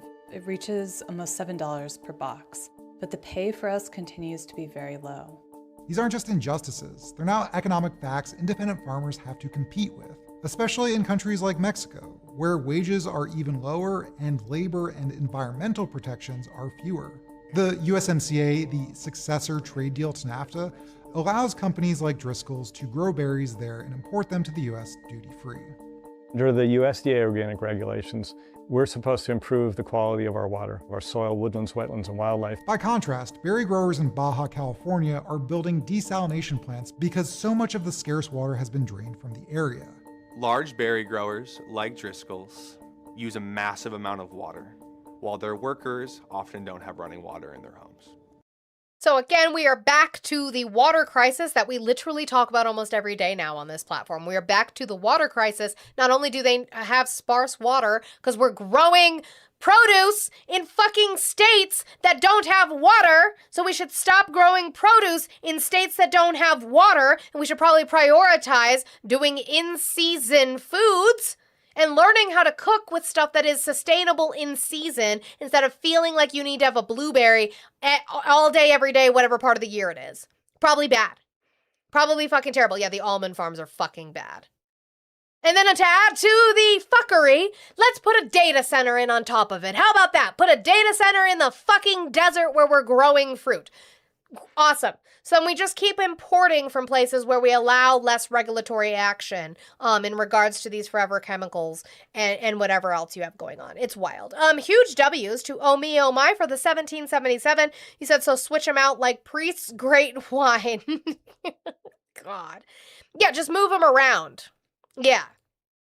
Just. No, yeah, you're totally being punished, but just go over there. It's a great way to do it. American-based multinationals, I would like to think that, yeah, they are treating those societies well. I don't think that's what's happening. And I think if they were required to... If someone wants to have a blueberry in winter, they should be allowed to. Yeah, fine, by growing it yourself. It's not sustainable to grow it outside of season in the United States in a mass way that we do. The amount of fruit that we recall or throw out that we don't give to people in need, right? Like that's where I have an issue. If you're gonna grow it, at least give it to people in need instead of throwing it out. We are such a wasteful economy. It is not, it's not about having the ability to have a blueberry in the which actually those are winter berries. Having a blueberry in the summer, you're thinking strawberries. Strawberries are a summer berry. We want those in the winter. Blueberry are a cool season berry, if I remember right. And then you want those in the summer. It's not about your right to have access to it. It is about what is best for being able to have access to it at all in the future. If we can't grow them ever again, then I'm glad you overconsumed. Do that, their prices would go up. How do you grow a blueberry in winter in New York? Yeah, you could buy them and freeze them, Alan. You could totally do that. And we would be able to get a fairer price ourselves. But again, for all these injustices, Driscoll's technically didn't do any of it. A contractor did. In water-scarce Baja California. By the way, no, they are a summer fruit. So yeah, berries are a summer fruit. You grow them inside. Grow them inside. Get a berry bush and put it inside.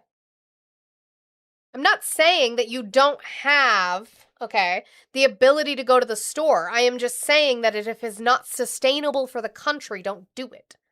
Is Berrymex, owned by the Ryder family. No, I corrected myself, Jeff. I was wrong on that.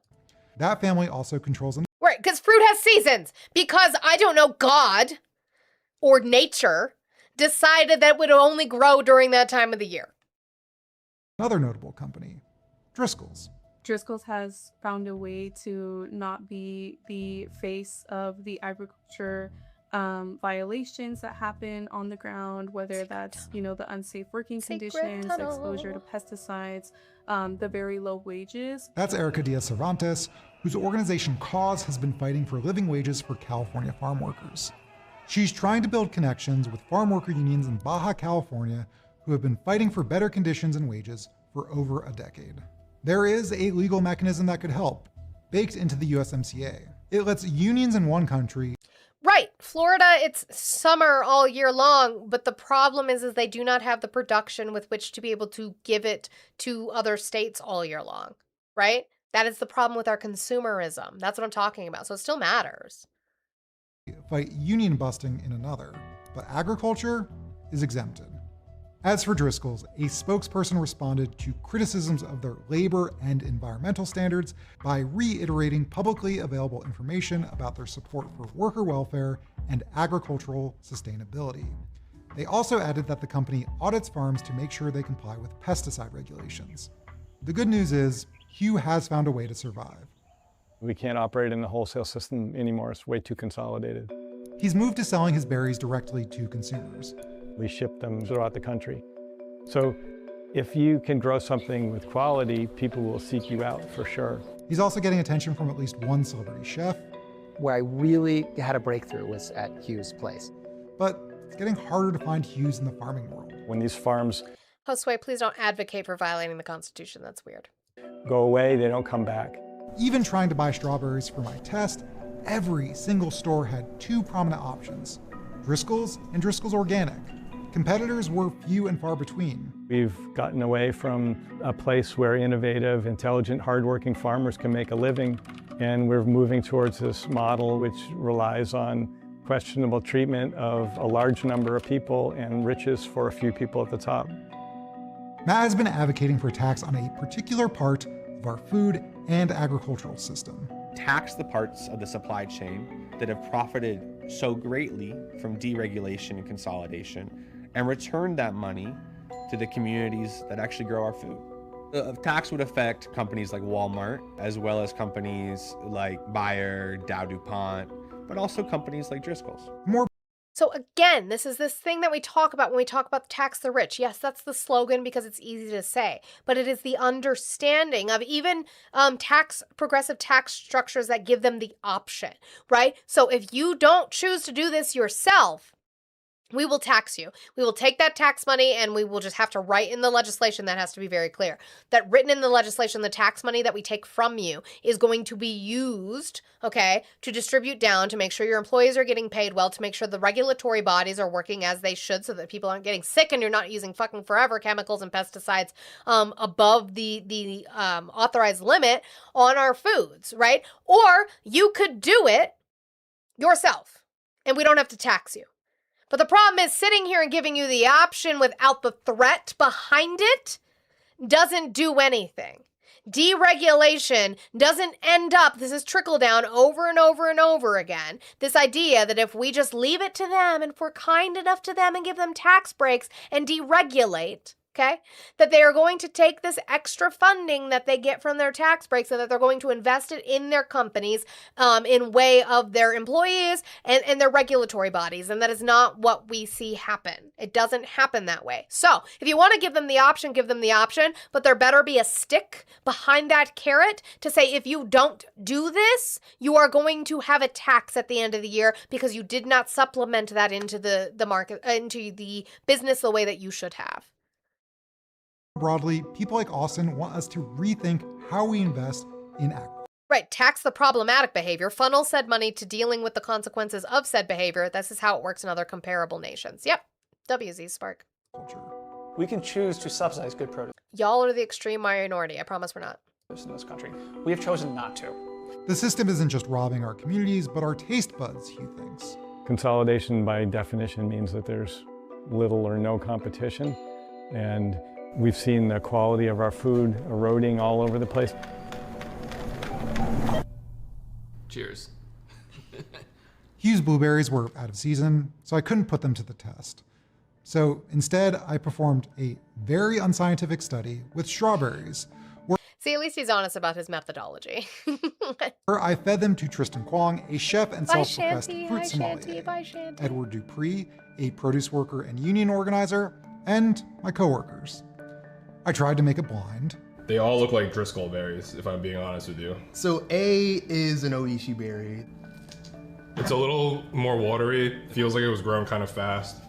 So it just kind of tastes like fruit. This is so weird to say, fruit flesh. These tasted decent. You're just, I don't know, that was like a texture thing, I'm sorry. It's like water and like cellulose, whatever makes up a cell. Rick, I'm glad that your comment that was meant to insult me literally contradicted itself, and so you just gave exactly another fucking expert giving their opinions. I don't claim to be an expert on anything. I'm a political commentator. Texture is not great. I like the texture. Tristan ranked a local New York farm as his favorite. His number 2, Driscoll's Organic.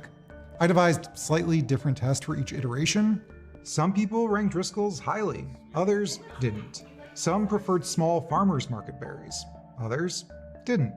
So there's not a universal consensus on anything, but flavorless came up several times.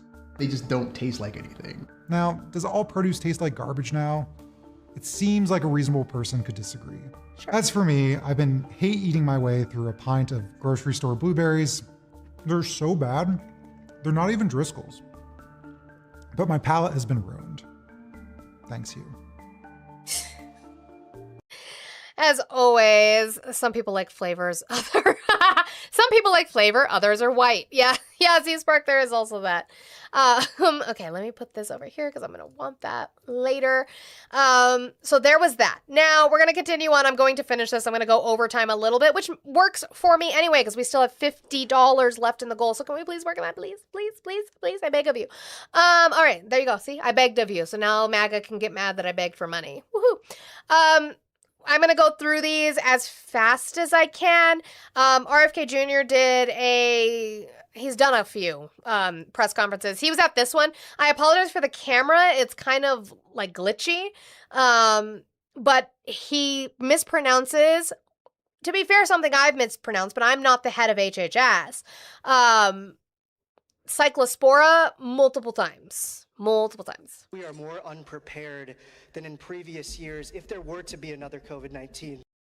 No, Jeff, he's saying that the organic homegrown one he had at Hughes Farm was so good that the Driscoll's one and any major grocery store chain blueberry tasted bad, is what he's saying. Oh, I wasn't checking it for a reason. Because there's 26 notifications that I've missed. And I don't have time to read through it and feel involved. Pandemic. We're more prepared than we've ever been before.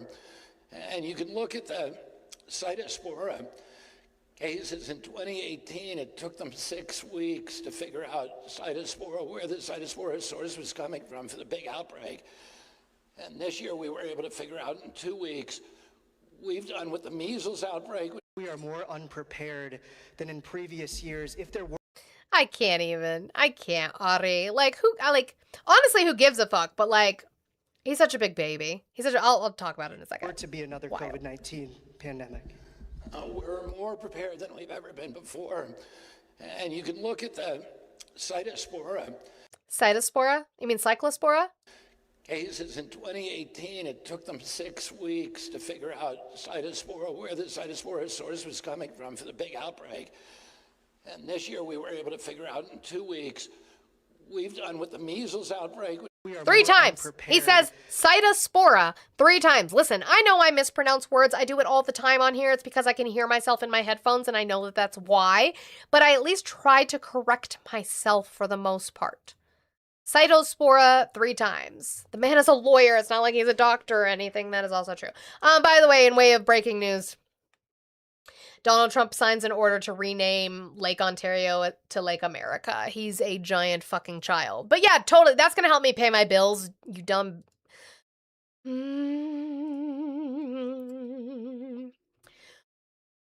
Estúpido naranjo gordito. Pinche baboso. Okay, so then RFK Jr. was at a different press conference, and his phone goes off. He thinks he's funny to have this as his ringtone, I guess. It's just, you can't even write it. It's too good for fiction. Drowning is the leading cause of death associated with wandering. Children with autism are 100 times more likely to drown than neurotypical children. Yes, Donovan, Ari, I'll put it in the live outline on Discord, but it's an AP article that it happened, yeah. We have a responsibility to do better when an autistic, sorry about that. When an autistic... That's his phone ringtone. We have a responsibility to do better when an autistic, sorry about that. Your dog is barking at the quacking sounds? I'm sorry. Here, I'll show y'all.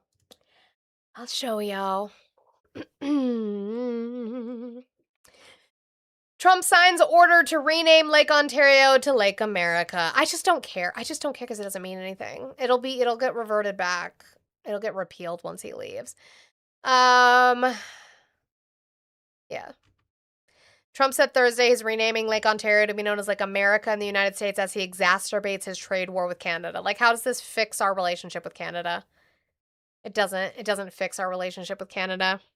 It doesn't fucking fix it. All right, but I'll put that over here. Continuing on.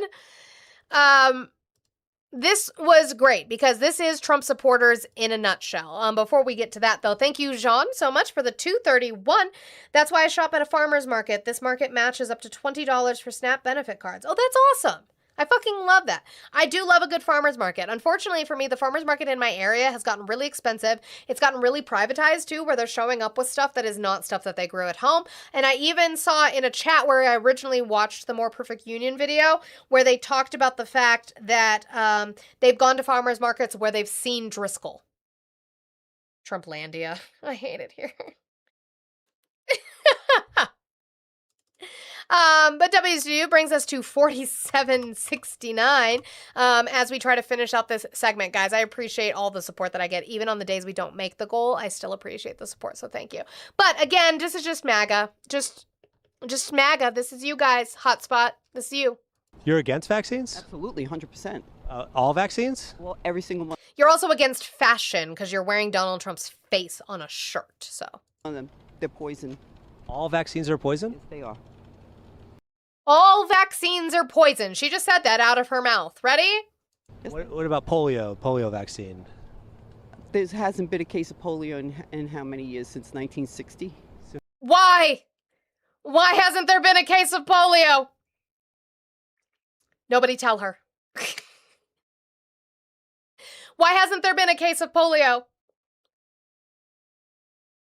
It's the vaccine. Yeah. You're against vaccines? Because we're vaccinated for polio.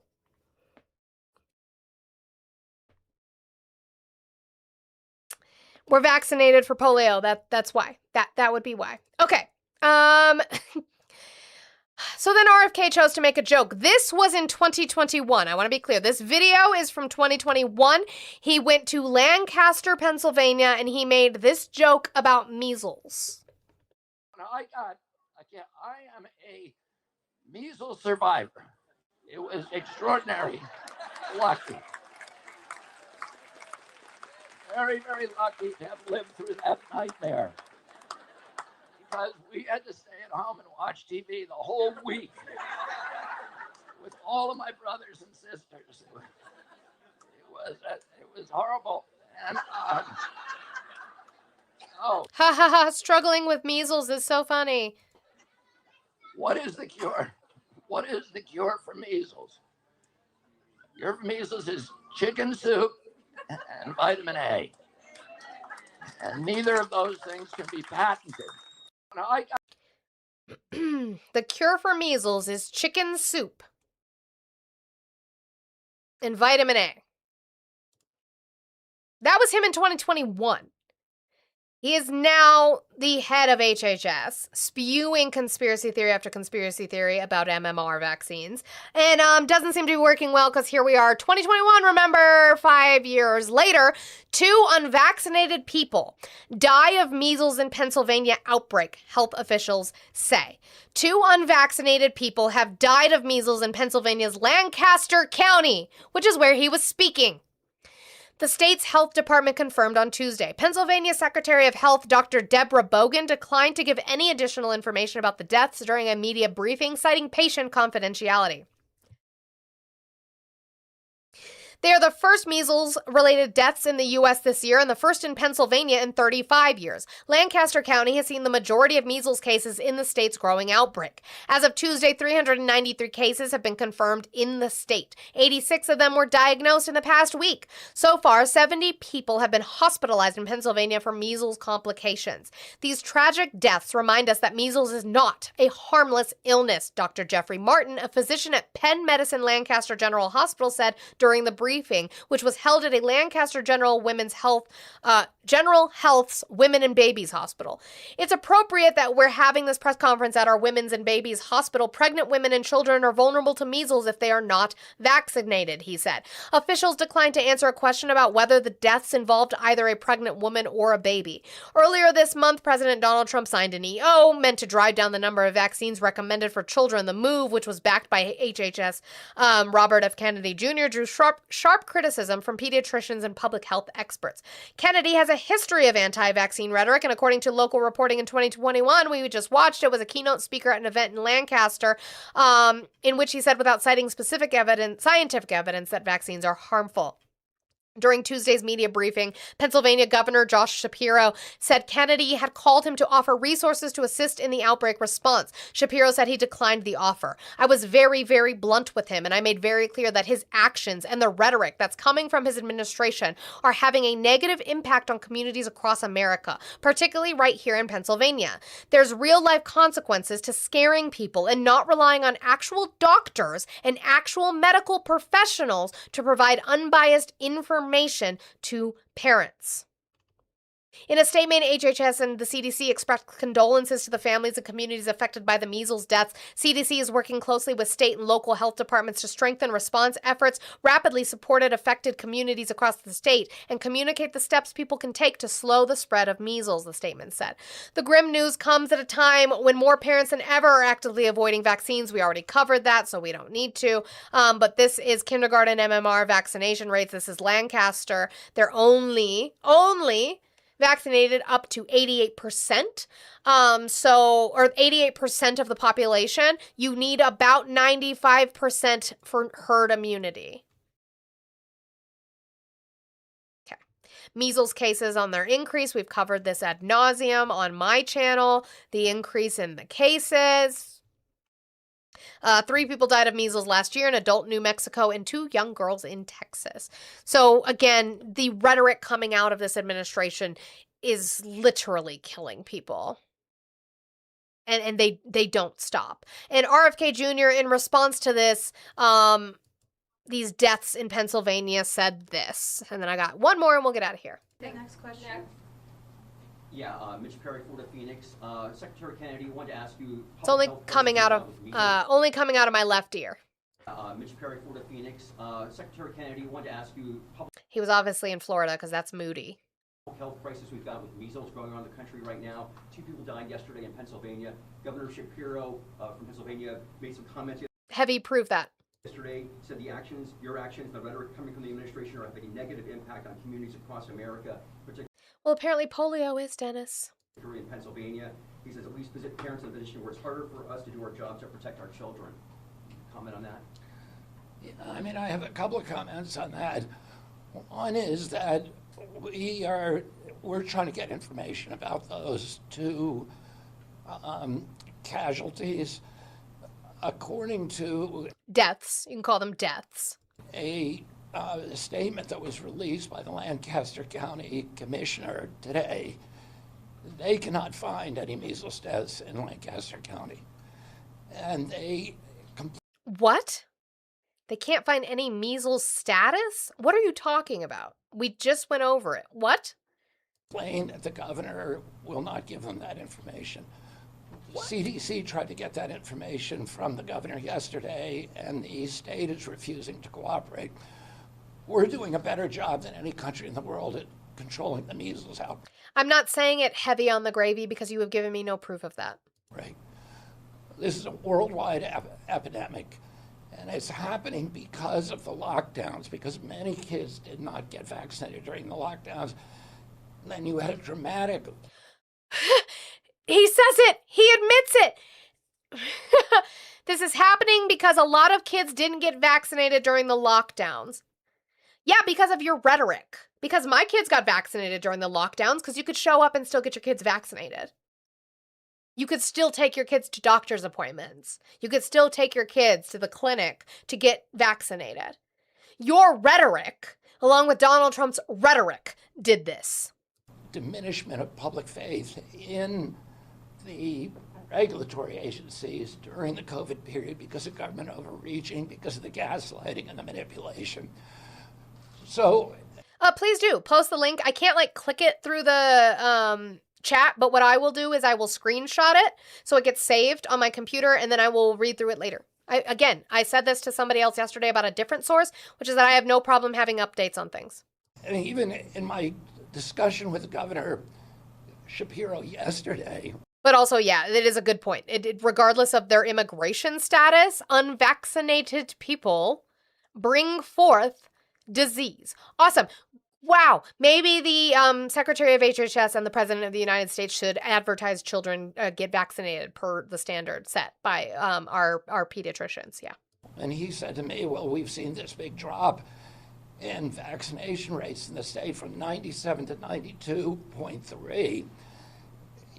Some of you got vaccinated in the parking lots of gas stations. No, actually, I got vaccinated in a drive-through from UC Health. UC Health did a drive-through at the Sports Authority field where our soccer team plays.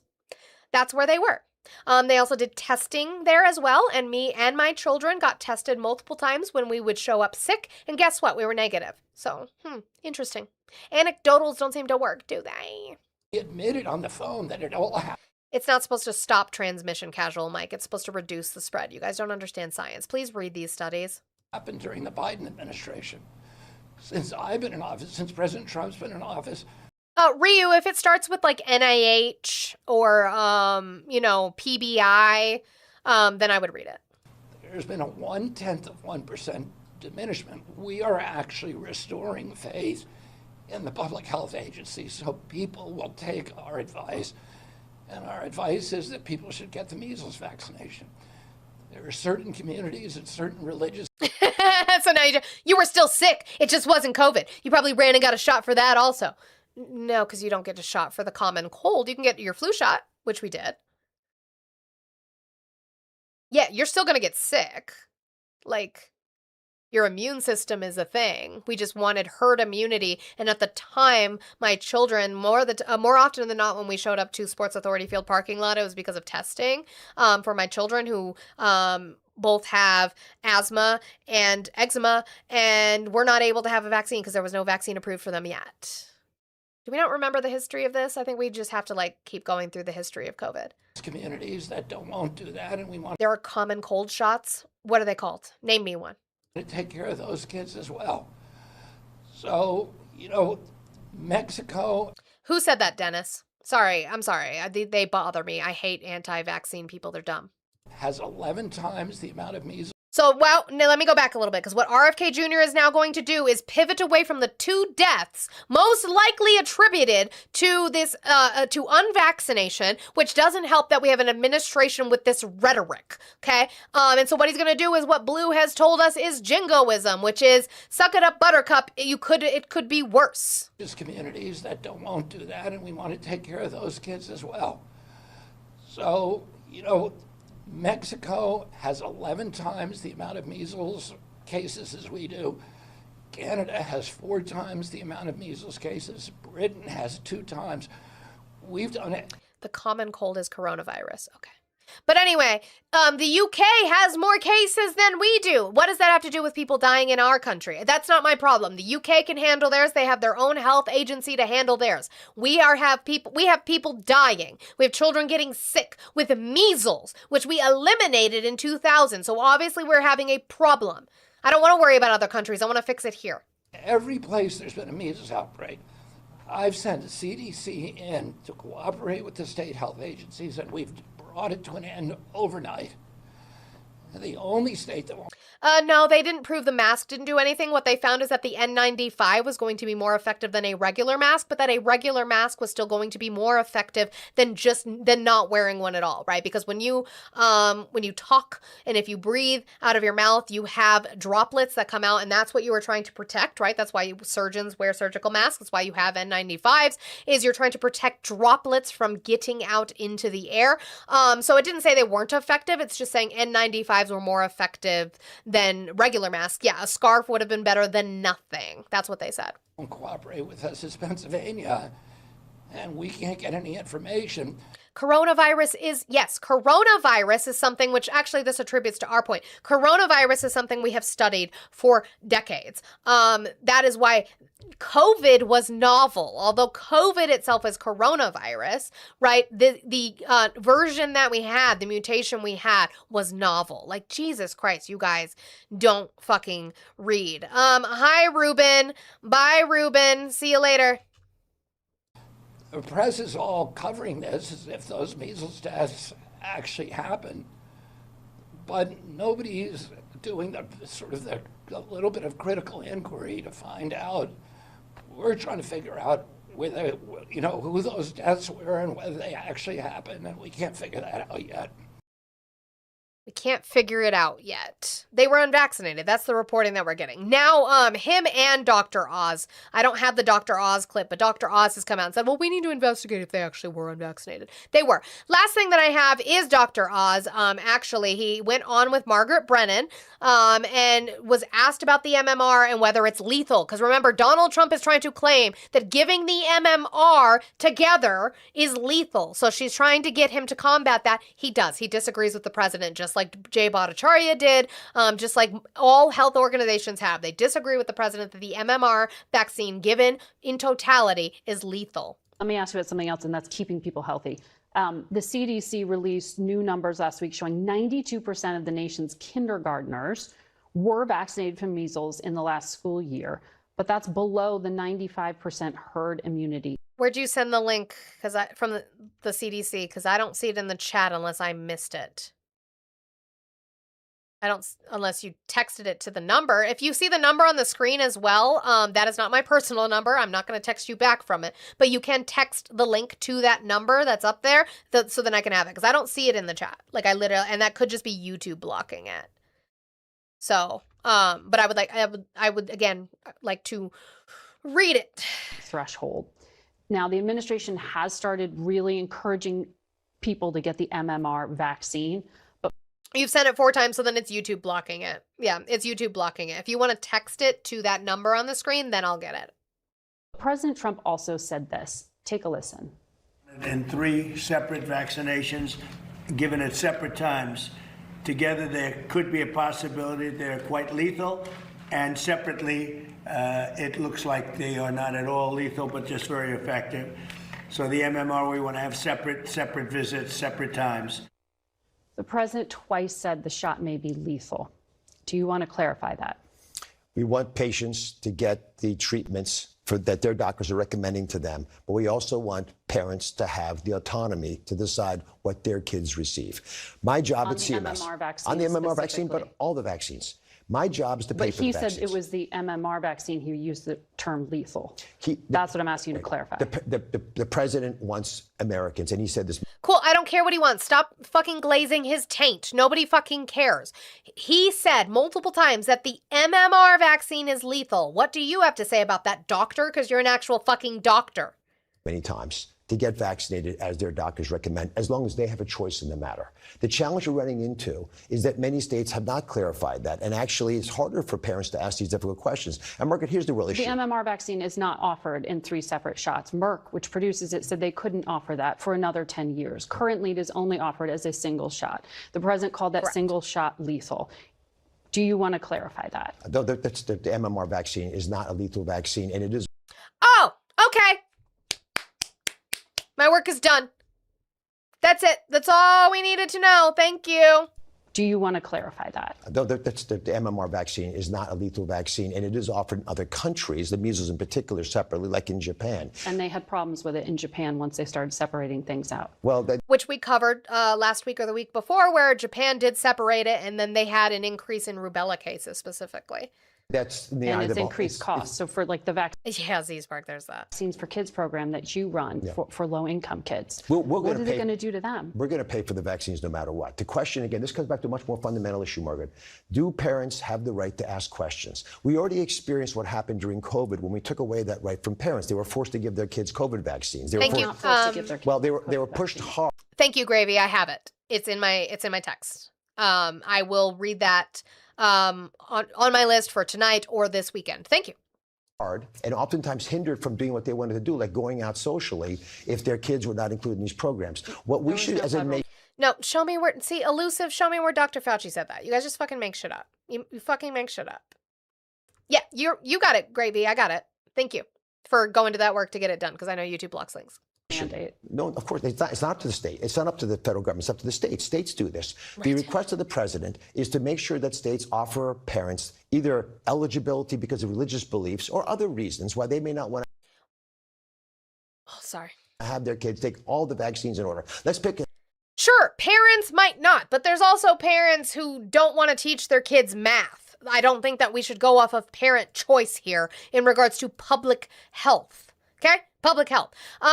Somebody said that I'm going after 2016 science that's been proven false. I don't know what you're referencing because we're literally talking about MMR, but yeah, sure, whatever.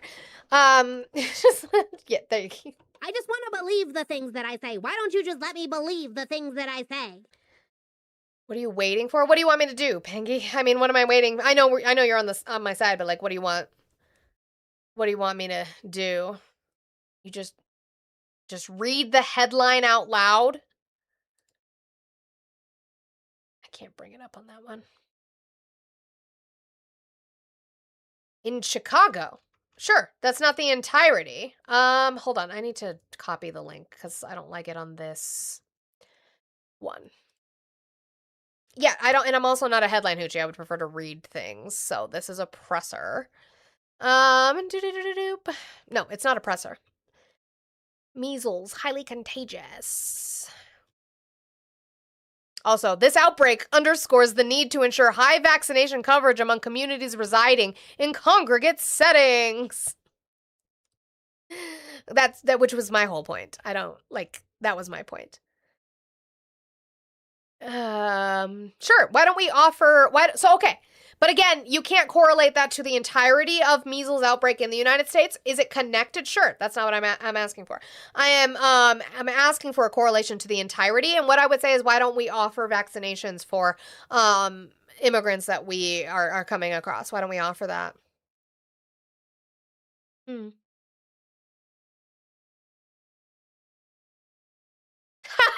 Wait, did you read this?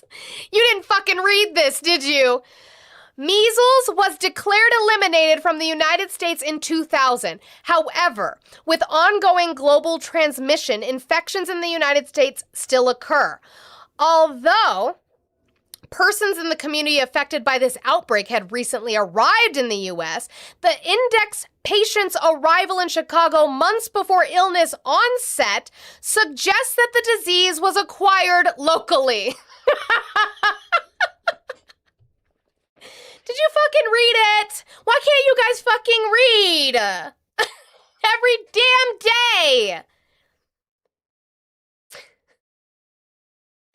Arrival in Chicago months before illness onset suggests that the disease was acquired locally. Cool. Cool. Yes, from other illegals. No, locally from within the United States. It's high congregate areas. You have a lot of people in one area. Yeah, diseases are going to happen in unvaccinated populations. Get vaccinated. Thank you, Gravy. I'm glad that we're on the same page. Get vaccinated. Get your kids vaccinated. All right, on that note, I'm way past my time. I'm hungry and I want to go eat. I love you all so very much. I don't really want to sit here and worry about a raid, and we've raided enough men for a lifetime. I'm sure I will raid men again. So goest, whereest thou willst.